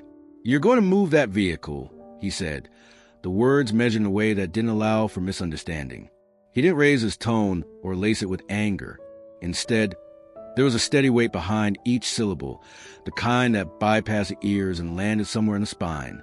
"And you're going to do it right now." The man in the driver's seat blinked, as if trying to decide whether he'd actually heard command or just an oddly confident suggestion. The passenger beside him glanced toward the back seat, gauging the other's reactions. The slurred energy from a few minutes earlier had dulled into something slower, heavier, a mix of alcohol, and the realization that the moment was no longer theirs to control. One of the men standing outside the SUV gave a short laugh that didn't match his eyes. "We're just having a little fun," he said, his voice louder than necessary. "No harm done." Ramirez's head turned slightly, his gaze finding the man and holding it for a beat too long. "You're done now," he replied, the evenness of his tone cutting sharper than a shout could have. "Keys out of the ignition. Move the car, or I'll move you." That last part wasn't delivered with bravado. There was no theatrical emphasis, no puffed chest or square jaw. It was simply stated as a fact, the way someone might inform you the sun would rise in the morning. That matter-of-fact certainty was what made it land harder. The driver's fingers twitched against the wheel. He looked at his friends, searching for backup, but their postures had shifted. Less cocky now, more uncertain. Even the man with the matching bar crawl shirt who'd slapped Clara's hood earlier was quiet, his weight leaning slightly away from the confrontation. From her place beside Ramirez, Clara could feel the tension in the air changing again. She knew this tone, this pace. It was the same one used in trauma bays when giving someone a chance to save themselves before the crash cart rolled in. It was the point in an interaction where you either de-escalated or committed fully to the consequences. Ramirez stepped closer to the SUV, closing the distance so that the driver had to look up at him. "Last chance," he said, voice still low but edged now with finality. The kind of finality that didn't get walked back. In the background, the faint glow of his cruiser's dash lights pulsed faintly with the idle vibrations of the engine. The sound of a bottle rolling in the back seat broke the stillness, glass clinking against the floor mat. It was an accidental reminder of the open container laws they were already violating. Another layer of trouble waiting if they pushed further. The driver's jaw worked like he was chewing on a decision. His hand dropped the gear shift, hesitated, then pulled it into neutral. Ramirez didn't move until he heard the click of the ignition turning off, the keys sliding out with metallic scrape. "That's step one," Ramirez said evenly. "Now clear path." The passenger reached over, shoved the driver's shoulder lightly, muttering something under his breath. Slowly, with less swagger than they'd arrived with, the SUV eased into a straighter position, leaving the space behind Clara's hatchback open. Ramirez didn't thank them, didn't offer any parting words. He simply stepped back, eyes on them, until the vehicle rolled a few feet forward and stopped. The warning had been given. The choice to listen had been made. But the weight of what would have happened otherwise still hung in the air, making it clear to everyone watching that this was not the kind of man or the kind of nurse you tested twice. The moment the word left his mouth, it was almost lost under the sound of tires shifting against asphalt. It came low, muttered just enough for the nearest of his friends to hear, but the sharp edge of it sliced through the space between them. Clara caught it immediately, and from a flicker in Ramirez's eyes, she knew he had too. It wasn't the kind of insult that needed volume to wound. It was a kind meant to provoke, to test boundaries, to see if the uniform in front of them was just for show. The man who said it didn't stand tall afterward. He kept his weight tilted to one side, feigning a lazy indifference he didn't quite pull off. Ramirez's posture changed so subtly that someone watching on a phone screen might have missed it. His shoulders straightened, not in a puffed-up, confrontational way, but with precise stillness, as though every unnecessary movement had been stripped away. His head lifted just slightly, eyes locking onto the man with a focus that seemed to freeze him in place. Clara had seen this kind of shift before, both in operating rooms and in combat zones. It was a moment when someone's mind went from conversation to decision. The other man must have felt it too. Their laughter thinned into a kind of restless shuffling, as if each was trying to find a position that didn't leave them so exposed. One lowered his phone, the casual recording suddenly feeling like evidence rather than entertainment. Ramirez stepped once toward the man, the sound of his boot on the pavement louder than the muttered slur had been. He didn't speak right away, and that silence stretched just long enough to make the air feel heavy. Clara could see the man's bravado fraying at the edges, his eyes darting toward his friends, as if expecting them to back him up. None of them did. When Ramirez finally spoke, his voice carried no extra volume, but was stripped of anything that might soften it. "You don't get another sentence tonight," he said, every word spaced with deliberate care. "Not to me, not to her, not to anyone here. You're finished." The man tried to muster a smirk, but it faltered before it reached his eyes. Behind him, the driver shifted uncomfortably, his hand still on the gear shift. Clara noticed that even the youngest, most wide-eyed of the group had stopped fidgeting. The earlier energy, the jeering, the posturing, the casual dominance of blocking someone in, was gone, replaced by the awareness that this was no longer a game. The night air, cool and faintly metallic with a scent of distant rain, seemed to amplify the stillness. The flickering overhead light caught the edge of Ramirez's badge, throwing small flashes across the man's shirt as if underlining the distance between them. From her position at Ramirez's side, Clara didn't move. She didn't need to. The nurse in her recognized this as the kind of moment where adding anything would dilute the effect. Instead, she watched the man's jaw work, his lips pressing together, and then the quiet decision to look away. One of his friends cleared his throat, the sound oddly loud in the silence. "Let's just go," he muttered. And though it wasn't addressed to anyone in particular, it was enough to break the tension. The group began to retreat, not in a loud, stomping way of people trying to prove they still own the space, but in smaller, measured steps that gave them the illusion of control while clearly conceding it. The SUV's engine coughed back to life, this time without the defiant rev that had announced its arrival. They rolled forward slowly, pulling past Clara's car with barely enough clearance to avoid scraping. No one waved, no one spoke. The open beer bottles on the floor rattled faintly as the tires crossed the painted lines. Clara glanced at Ramirez, catching the faintest lift of one eyebrow, an unspoken confirmation that the shift was complete. Mockery had no place here anymore. The silence it left behind was sharper, cleaner, and far more honest. The low hum of the SUV's idling engine was suddenly cut through by the rising wail of approaching sirens. Distant at first, then swelling into the parking lot with certainty that left no question about their destination. The first flicker of blue and red swept across the asphalt, bouncing off the hoods of the few cars still parked under the sputtering lights. A second later, the source came into view.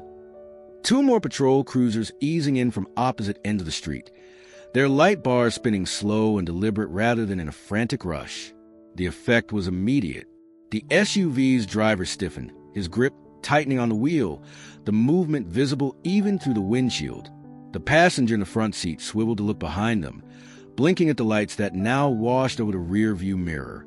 In the back seat, one of the men ducked his head slightly, as though the glow might somehow not catch his face if he kept it low enough. The cruisers rolled into the lot without haste, their engines quiet compared to the drama of their arrival. They positioned themselves at angles that boxed the SUV in, without closing the gap completely, a subtle but effective formation that said the same thing without words. There was only one way this was going to go, and it was going to go on their terms. Clara felt the temperature of the situation shift again, but this time it was less about tension and more about inevitability. The men who had been so loud minutes earlier seemed to shrink inside the vehicle, their eyes darting between Ramirez and the approaching officers.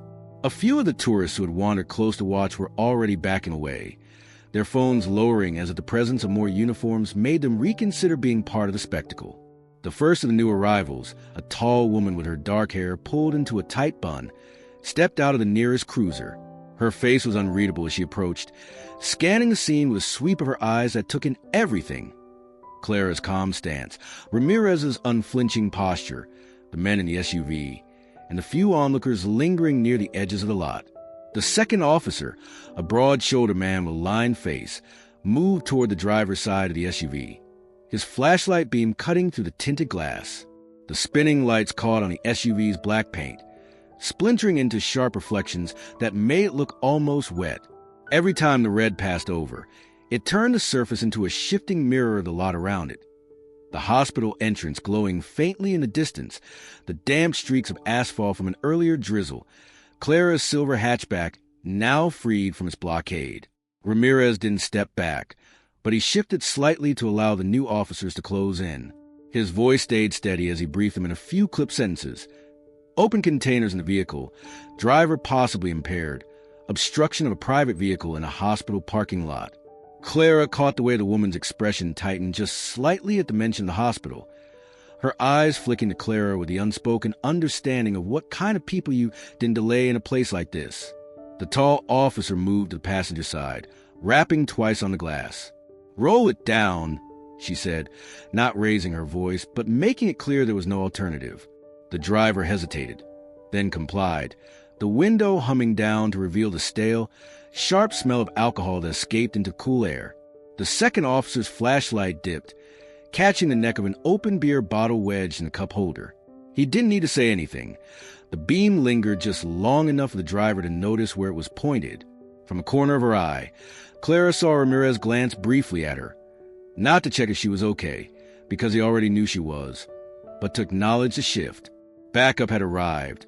and with it came the kind of authority that made the earlier mockery seem smaller than ever. The lot was quieter now, save for the soft churn of engines and the rhythmic sweep of the lights. The men inside the SUV weren't smiling anymore. Whatever narrative they'd been building in their heads about how this night would go had been interrupted, dismantled, and replaced with a far less comfortable reality of being surrounded by law enforcement in a place where they no longer set the tone.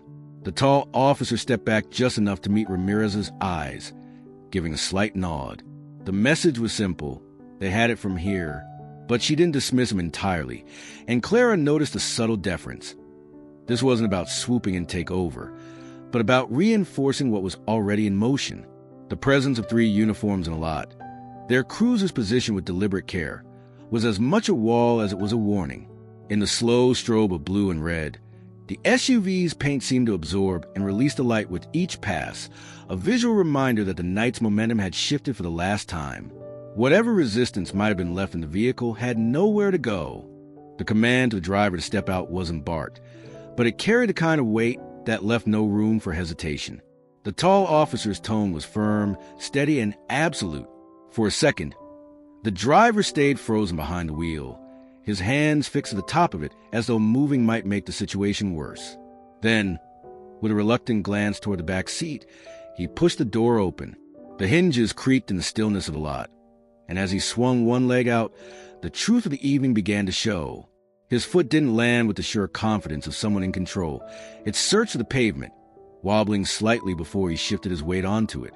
The rest of him followed in slow, uneven motion, like he had to think through every step before committing to it. When he finally stood upright, the light from the nearest cruiser fell fully on him. His pupils were sluggish in the glare, his cheeks flushed a mottled pink, and his stance too wide for balance alone. The smell of alcohol, already faint in the air, hit sharper now, pushing past the cooler night breeze and mingling with a lingering scent of asphalt and exhaust. The broad-shouldered officer stepped forward, positioning himself between the driver and the vehicle, his hands loose at his sides, but his presence unmistakably blocking any casual retreat. The tall officer spoke again, outlining what would happen next. Field sobriety test, starting with a simple walk-in turn. Her words were clear, precise, without an ounce of condescension. This wasn't a game, and she wasn't speaking to entertain the crowd that still lingered near the edge of the lot.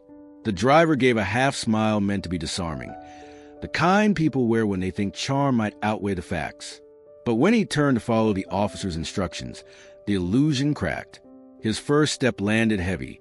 The next one veered just slightly off the invisible line. By the fourth, he was overcompensating, swinging his arms wider to stay steady. The tall officer didn't react, simply observing with a stillness that made each misstep feel sharper.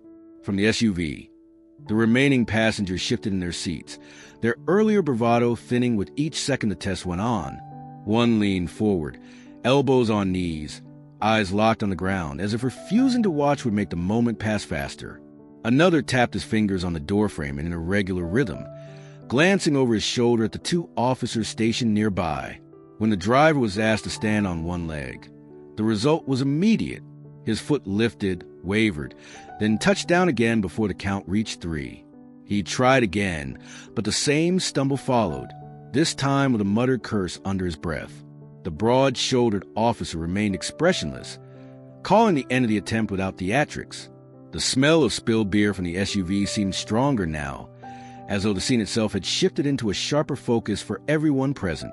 Clara could feel the quiet ripple moving through the group, those still in the vehicle, the ones who had been filming earlier, even the young security guard who had lingered near the hospital entrance. It was a moment when denial began to collapse under the weight of something undeniable. The last test was the horizontal gaze nystagmus. The tall officer held a small penlight in front of the driver's face, moving it side to side. His eyes failed the smooth pursuit almost instantly, twitching with a kind of involuntary movement no amount of confidence could hide. She clicked the light off and stepped back, her decision already clear. In the SUV, one of the men exhaled sharply, leaning back as if putting distance between himself and the outcome might shield him from it. The sound of the cruiser's radio crackled briefly, low enough not to distract from the unfolding scene, but loud enough to remind everyone this was being handled in real time. with full documentation. The driver didn't argue when he was told to place his hands behind his back. The metallic click of handcuffs was quick, efficient, and final. The red and blue lights washed over the side of his face as he was guided toward the nearest cruiser, each step more controlled by the officers than by him. Clara watched without moving, her arms still loosely crossed, her breathing steady. She'd seen enough situations unravel to recognize the quiet shift in the rest of the group. The SUV no longer looked like a place of control. It looked like a holding space for the next decisions they'd have to make, with far fewer options than they had minutes earlier. The officer held the device with the same care a nurse might give to a critical instrument, its small digital screen glowing faintly in the spill of cruiser light. The driver's breath fogged the cold air as he blew into mouthpiece, the sound long and steady at first, then uneven as the control faltered. Clara stayed where she was, her back lightly touching the cool metal of her hatchback, arms crossed not as a defensive wall, but as an anchor. Her expression didn't shift. She simply watched the process unfold, a steady presence in a scene that was now being run by procedure rather than ego. The seconds stretched while the machine processed the reading. The driver kept glancing over his shoulder toward his friends, his posture caught somewhere between defiance and a hope that someone might intervene. None of them moved. A couple of them leaned against the SUV, arms crossed in their own echo of Clara's stance, though theirs was marked by uncertainty rather than patience. When the number appeared on the screen, the tall officer read it aloud. It was high enough that the pause afterward was unnecessary. Anyone who had been paying attention understood instantly what it meant. The figure carried its own weight, cutting to the haze of the evening more effectively than a raised voice ever could. The driver's shoulders sank almost imperceptibly, the fight draining from him without ceremony. His smirk from earlier was gone, replaced by a stillness that wasn't so much acceptance as a realization that there was no plausible version of events left for him to sell. The men by the SUV exchanged quick glances, their earlier jeers now replaced by a quiet calculation of what this meant to them. Clara didn't gloat, didn't even allow the faintest trace of satisfaction to touch her features. She had learned a long time ago that victories in moments like these were measured in outcomes, not in expressions. Her eyes stayed on the driver, only long enough to confirm the moment he understood the finality of his situation. Then she let her gaze drift past him, scanning the lot, noting where each officer stood, the way the young security guard near the entrance had inched forward now that the tide had shifted. The broad-shouldered officer took the breathalyzer from his partner and slipped it into a small case, snapping it shut with the same precision they'd use for every step. The reading was logged, the driver's rights explained again in a low, even tone that didn't waver despite the muffled groans from the group. One of the men muttered something under his breath. This time not an insult, just a vague complaint that dissolved into the night air without landing anywhere. From her position, Clara could see the reflection of the flashing lights ripple across the hood of her car. The rhythm of red and blue washed over her folded arms, catching in the thin chain of her hospital ID badge that still hung from her neck. She hadn't moved it since leaving the ER, and she wasn't about to now. It was a silent marker of who she was and what she had already endured tonight. Things far heavier than the antics of a few drunk strangers. The driver was guided toward the cruiser, his footsteps slower now, each one deliberate as if he were measuring the ground beneath him. When the door opened, the interior light spilled out in a muted glow before the door closed again with a final, solid click. The breath test was just one piece of the night's events, but it was a hinge moment, the point where speculation ended and record began. Clara exhaled slowly, feeling the shift in the air as the tension that had clung to the edges of the lot began to loosen. The SUV sat quietly now, its engine off, its doors closed. The rest of the group avoided her eyes, each of them leaning against the vehicle in postures that suggested they were now waiting for instructions rather than giving them. She stayed where she was, not because she couldn't leave yet, but because the quiet after a storm was something worth letting settle. The outcome was no longer in question, and for Clara, that was enough. The shuffle of movement around the SUV took on a different cadence once the driver was secured in the cruiser. No longer the careless swagger of a late-night parking lot spectacle. It had the measured pace of methodical search. Two officers moved with quiet coordination, one opening the rear passenger door, while the other stood slightly to the side, flashlight angled inward. The beam swept across crumpled fast food bags, scattered clothing, and the unmistakable glint of glass necks peeking out from between the seats. A faint clinking followed as one officer reached in, pulling the first of several open beer bottles from the cup holders. The label was half peeled, condensation long gone, the contents flat and sour-smelling. He held it up just long enough for his partner to make a note before setting it on the asphalt with a deliberate care that had nothing to do with respect for the item, and everything to do with preserving evidence. The tourists who had been filming from the edges of the lot shifted uneasily. What had been entertainment moments ago was now edging into something heavier, something that felt less like a story to laugh about later, and more like a record of someone's legal undoing. One by one, phones lowered. Screens went dark, their owners suddenly preoccupied with their own jackets, shoelaces, or the quiet hum of conversation that never quite rose above a whisper. Another door opened. This time it was the rear driver's side, and the flashlight's glow revealed a small pile of aluminum cans rolling loosely under the seat. The officer crouched, his movements patient as he reached in, each can coming out with a soft metallic rattle. Some were half full, others empty but still damp inside. The smell of stale beer thickened in the cool air, pushing past the lingering scent of gasoline and faint hospital disinfectant that clung to the lot. Clara watched without flinching.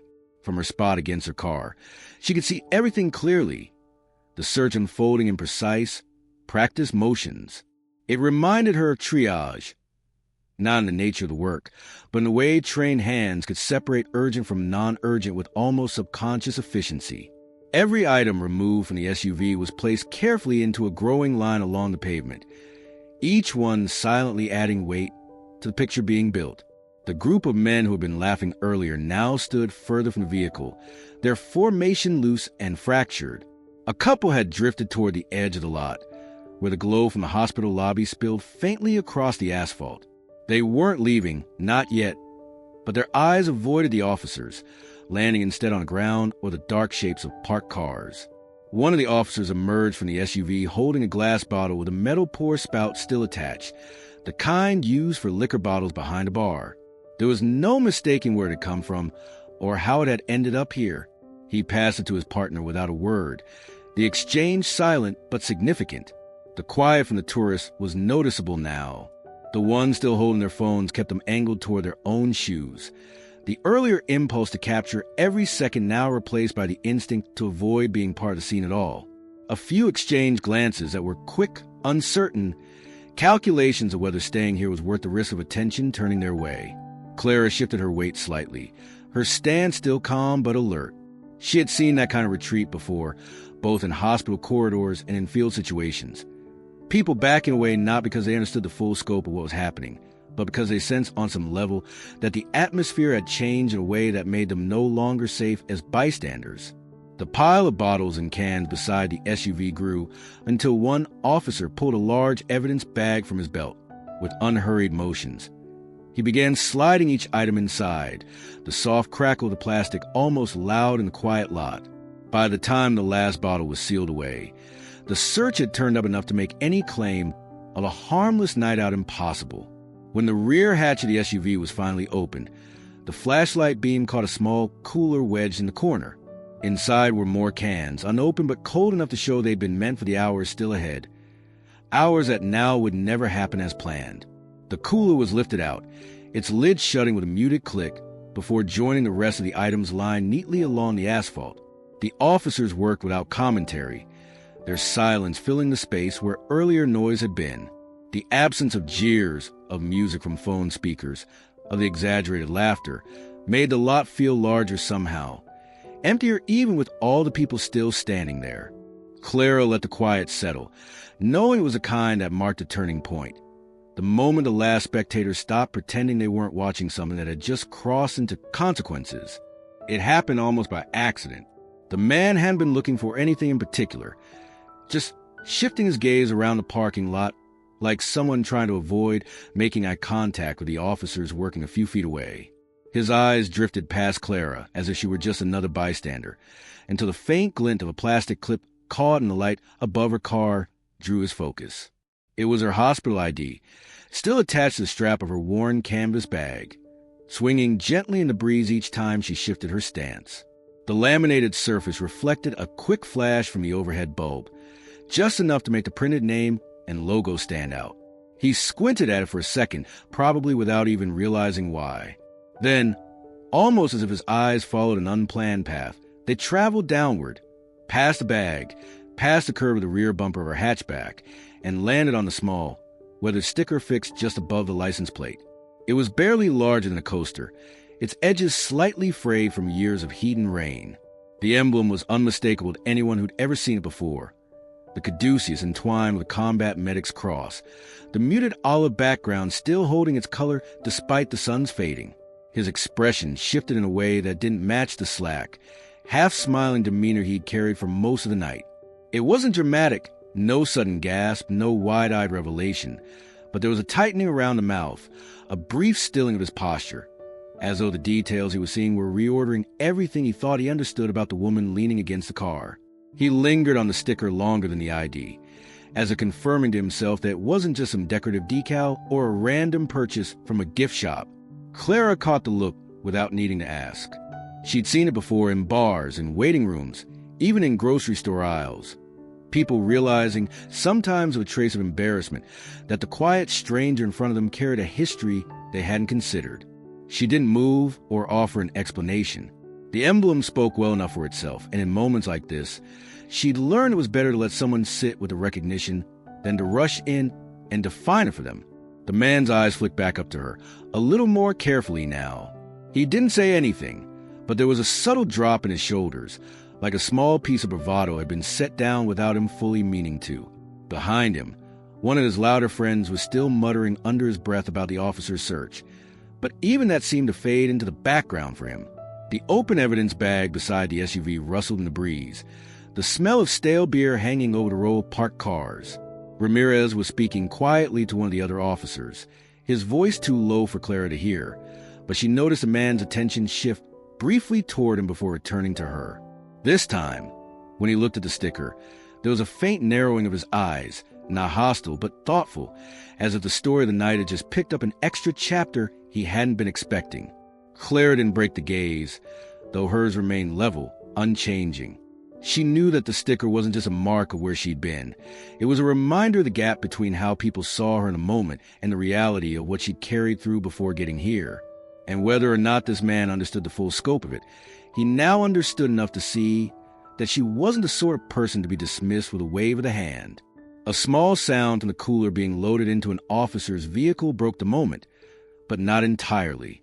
The man stepped back from where he'd been leaning, his hands now in his pockets, watching her with a kind of quiet he hadn't shown earlier.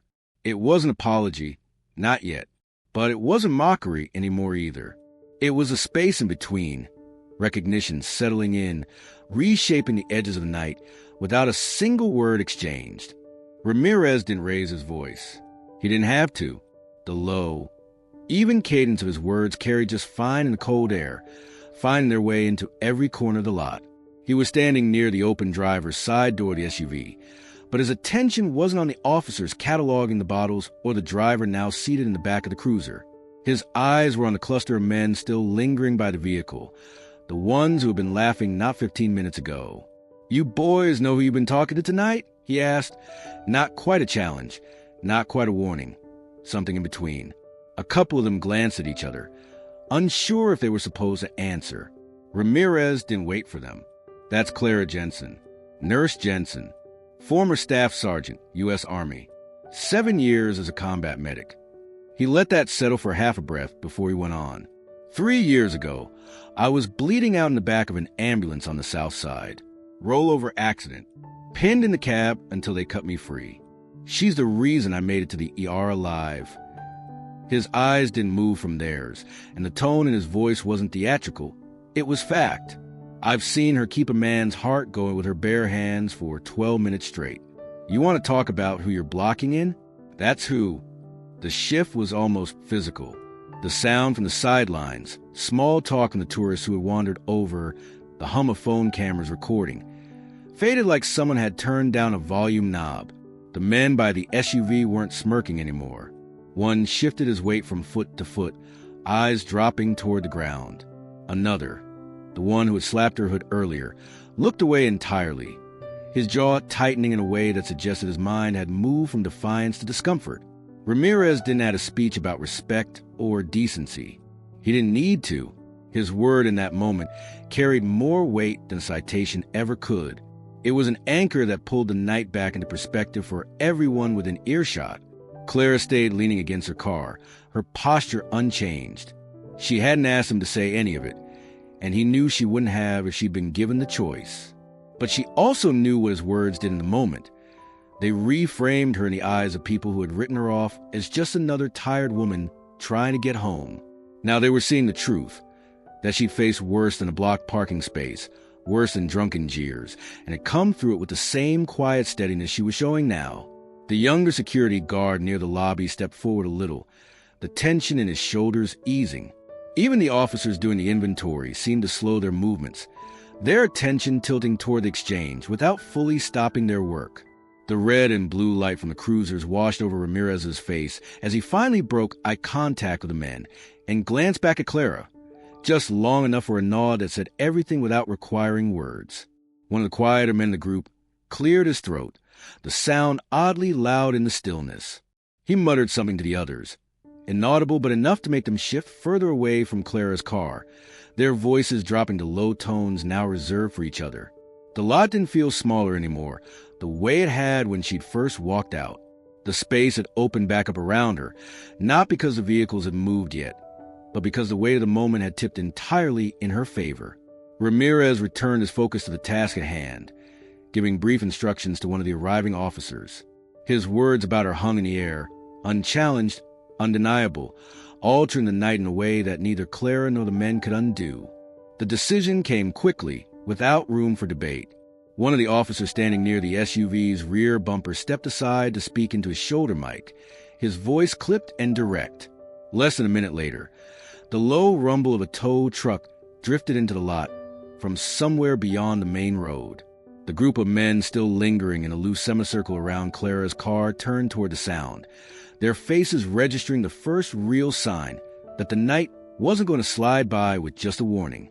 The truck's headlights swept across the pavement as it backed in at an angle, its amber roof lights flashing in slow, deliberate pulses. The driver didn't even glance at the men. His focus stayed on aligning the lift under the SUV's front wheels. The metallic clank of chains hitting asphalt cut through the air, followed by the quick ratcheting of metal hooks snapping into place. It was a kind of sound that erased any lingering illusion that this could still be laughed off. Two officers moved with quiet efficiency. One guided the tow driver while the other kept his eyes on the men, who were suddenly a lot less animated. The driver of the SUV was still sitting in the back of a cruiser, his head tipped forward, jaw set in a tight line. The glow from the street lamp above caught on the moisture in his eyes. Not tears, but the kind of sheen that comes when the body finally starts registering the consequences of the alcohol wearing thin. A second cruiser door opened. One of the louder men from earlier, the one who'd been the most vocal in telling Clara to relax, was gently but firmly steered toward the rear seat. His wrists were cuffed behind his back, the metal glinting briefly as he passed under the light. Another officer followed suit with a man from the sedan, the one who had stumbled over to join the jeers earlier in the night. Both arrests were quiet, without protest, but the flush in their faces carried equal parts intoxication and humiliation. The tow truck's hydraulics hissed as the SUV lifted from the ground. The suspension sagged for a moment before the tires cleared the pavement entirely. The smell of warm rubber mixed with the sharper scent of engine oil as the vehicle tilted into place, secured for transport. The driver of the tow truck gave a small nod to the officer overseeing the process, then climbed back into his cab without ceremony. The rest of the group, two men now standing several paces away, kept their eyes fixed anywhere but on Clara. One busied himself with his phone. The other shoved his hands deep into his pockets, rocking on his heels like he wanted to disappear into the shadows at the edge of the lot. The matching shirts that had been a badge of camaraderie when they'd arrived now looked like a uniform that tied them too neatly to the scene unfolding under the hospital's floodlights. Clara didn't move from her spot. The folded arms, the measured stance, none of it had shifted since before the tow truck arrived. She simply watched as the vehicle that blocked her and was rolled away, each mechanical groan marking the close of one part of the night. Ramirez stood a few feet to her right, speaking in low tones to another officer. His presence was steady, unhurried, the kind that made it clear this was business as usual for him, even if it was far from that for the men being led away. By the time the SUV was secured and the cruiser doors shut, the parking lot had returned to a different kind of quiet. Not the tense, simmering sort from earlier, but the flat, still air of an event that's run its course. The tow truck's taillights disappeared toward the main road, and the blue and red from the cruisers reflected faintly off the hospital's glass front doors. The arrests, the tow, the evidence bags, they all sat in place as proof that whatever the men had planned for the night had ended right here, on this cracked stretch of asphalt under a flickering street lamp. The moment the tow truck cleared the edge of the lot, its rumble fading into the distance, the air seemed to loosen its grip. The mechanical groans, the sharp hiss of hydraulics, and the clinking of chains were replaced by the soft hum of the hospital's ventilation units and the faint whir of an idling cruiser. It was as if someone had turned the volume down on the night itself. The SUV's absence left an open stretch of asphalt where tension had pooled for the last half hour.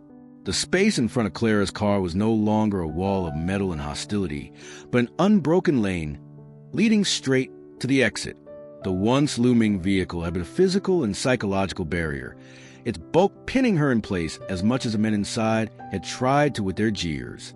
Now, without it, the lot looked bigger, emptier, and quieter in a way that felt almost foreign after the noise. The crowd had thinned too. The tourists who had hovered at the edges with their phones angled for footage had drifted away once the arrest began. A few had slunk off toward the far end of the lot, no longer eager to be witnesses or evidence to what had unfolded. Even the last of the men not in custody had moved to stand well away from Clara's car, the distance between them now less about space and more about a quiet acknowledgement of boundaries that hadn't existed earlier. Ramirez stayed near her, his stance loose but watchful, as one of the other officers finished jotting notes on a clipboard. A pair of orange cones sat to the side, marking where the SUV's tires had been. The smell of gasoline still lingered faintly in the air, carried in brief swirls each time the breeze shifted. Somewhere overhead, the faint hum of a street lamp buzzed, its flicker casting momentary shadows over the hood of her car. Clara took one step forward, the sound of her boots sole against the pavement echoing louder than it should in the relative stillness. The path to her driver's side door was clear now, unbroken from where she stood to handle she could reach without glancing over her shoulder. She let her arms drop from their folded position for the first time in what felt like hours, her fingers flexing as if to release the stiffness that had set in during the standoff. The young security guard from earlier reappeared near the hospital entrance, hands still tucked into his jacket pockets. He gave her a quick, uncertain nod before looking toward Ramirez, who returned it with a kind of silent approval that told Claire the rookie had done exactly what was needed, no more, no less. For a moment, she simply stood there, breathing in the cool, late-night air. The tension in her shoulders eased in small increments, not all at once. Years in emergency rooms and on deployment had taught her that adrenaline didn't fade with the flip of a switch. It ebbed slowly, leaving behind a stillness that could be both relief and exhaustion. The open space in front of her car felt like an exhale she hadn't realized she'd been holding. The red and blue reflections from the cruisers painted shifting patterns across the asphalt, catching on the edges of parked cars and the pale concrete curb. Somewhere in the distance, a siren wailed faintly before fading into another part of the city, far removed from this stretch of pavement. The hospital's automatic door slid open with a faint whoosh as a lone staff member stepped out for a break, casting a quick glance toward the scene before turning their attention to a cigarette. Clara's focus returned to her car. The sight of it unobstructed was strangely grounding, as though the simple ability to leave now carried more weight than the confrontation that had preceded it. The lot felt different, not just in its emptiness, but in the way it had shifted back into being a place to pass through rather than a place to be held in. The confrontation was over, but the imprint of it remained in the scuffed dust on her hood, the faint smell of beer that still lingered in the air, and the knowledge that the wrong people had tried the wrong tactics on the wrong night. Ramirez took a slow step toward his cruiser, but didn't leave entirely, his eyes scanning the lot one more time. She knew he would stay until she was gone, not out of doubt of her ability to handle herself, but because he understood that sometimes it was easier to fully relax once the taillights ahead were your own. The path was clear. The night had quieted, and for the first time since she'd stepped out of the hospital, the way forward belonged entirely to her again. Ramirez lingered by his cruiser, the hum of the engine low and steady, his gaze shifting between Clara and the open stretch of road beyond the lot. The flashing lights from the other units had dimmed to steady glows as the last of the officers wrapped up their work. He took a slow step toward her, his boots scraping lightly on the pavement, and stopped just short where she stood by her driver's side door. There was no urgency in his movement now, no trace of the tension that had drawn him across the lot earlier, just the quiet ease of someone who had seen the danger pass, but still wasn't ready to fully let go of it. "You want me to follow you home?" he asked, his voice low enough that it didn't carry to the few remaining onlookers. It wasn't an offer born out of doubt in her ability. He knew better than most that she could handle herself, but out of respect, the kind of courtesy one professional extends to another after a long, unpredictable night. Clara rested one hand lightly on the roof of her car, the cool metal grounding her in the calm that had returned. The corner of her mouth curved upward into the faintest smile, one that carried both gratitude and a quiet, unspoken message. She didn't need the escort. Not tonight. She shook her head once, deliberate but gentle. "I'm good," she said simply. For a moment, they just stood there, the silence between them not uncomfortable, but weighted with mutual understanding. Ramirez studied her face, perhaps looking for the smallest flicker of hesitation, but found none. She had been in control of herself the entire time, even when the SUV blocked her in, even when the men tried to push her into reacting. That same steadiness was still there now, in the way she held herself and in the calm finality of her answer. "I know you are," he said after a beat, the trace of a smile tugging at his own expression. He gave a small nod, more to himself than to her, as if mentally checking off the last item on an unwritten list. The air was cooler now, the faint scent of rain from earlier in the night drifting in with the breeze. Somewhere in the distance, a car passed on the main road, its tires hissing against the damp asphalt. The hospital's parking lot felt almost empty now, the earlier chaos reduced to a few scuff marks on the ground and the fading memory of Ray's voices. Clara reached for her keys, the metal jingling softly in her hand. She glanced toward Ramirez, catching his eye once more. "Thank you for showing up," she said. Her tone was even, but the sincerity behind it was unmistakable. She didn't embellish the words or fill them with unnecessary sentiment. They didn't need it. "Always," he replied, and she believed him. He stepped back toward his cruiser, his posture finally relaxing. She watched as he opened the door and slid inside, the light from the dashboard briefly illuminating his face before the door closed again. The engine's low growl deepened as he shifted into gear, the cruiser rolling slowly toward the lot's exit. He didn't pull ahead of her, just circled around and stopped near the turn, waiting. It wasn't an escort in the formal sense, but she recognized the gesture for what it was. Clara opened her car door and sank into the driver's seat, the familiar scent of her own space enveloping her. She started the engine, the sound filling the quiet for a moment before settling into a steady purr. Her headlights illuminated the cleared lane ahead, the open way out. She pulled out smoothly, passing by Ramirez's cruiser. He gave her a quick two-finger wave from the wheel, and she returned it with a small nod. As she drove past the hospital and out toward the main road, she felt the last threads of the night's tension slip away. She didn't need anyone to follow her home, hadn't needed it for a long time, but the offer itself had meant something. It wasn't about protection.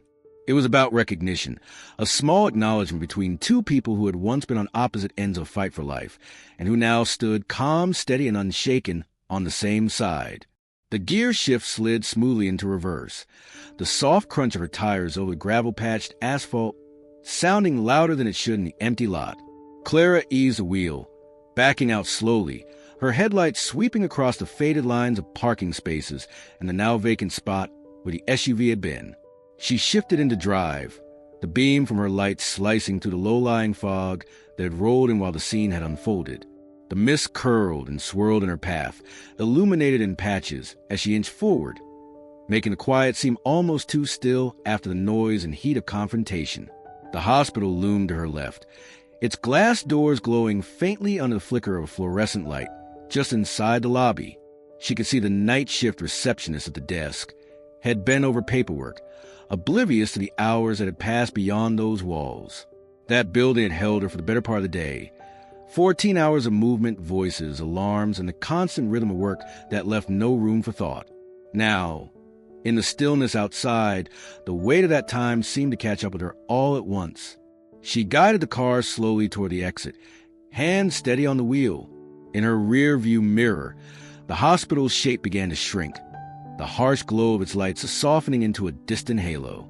For a moment, she kept glancing back, not because she doubted leaving, but because she always had. It was habit, a subtle tether to a place where she'd spent so many nights, a place that had become as familiar as her own home. The fog thickened near the far edge of the lot, where the asphalt met the narrow access road. The beam of her headlights caught droplets in the air, turning them into fine sparks of silver that floated and disappeared. Each breath inside the car felt warmer than the chilled air outside, the windows fogging slightly at the corners.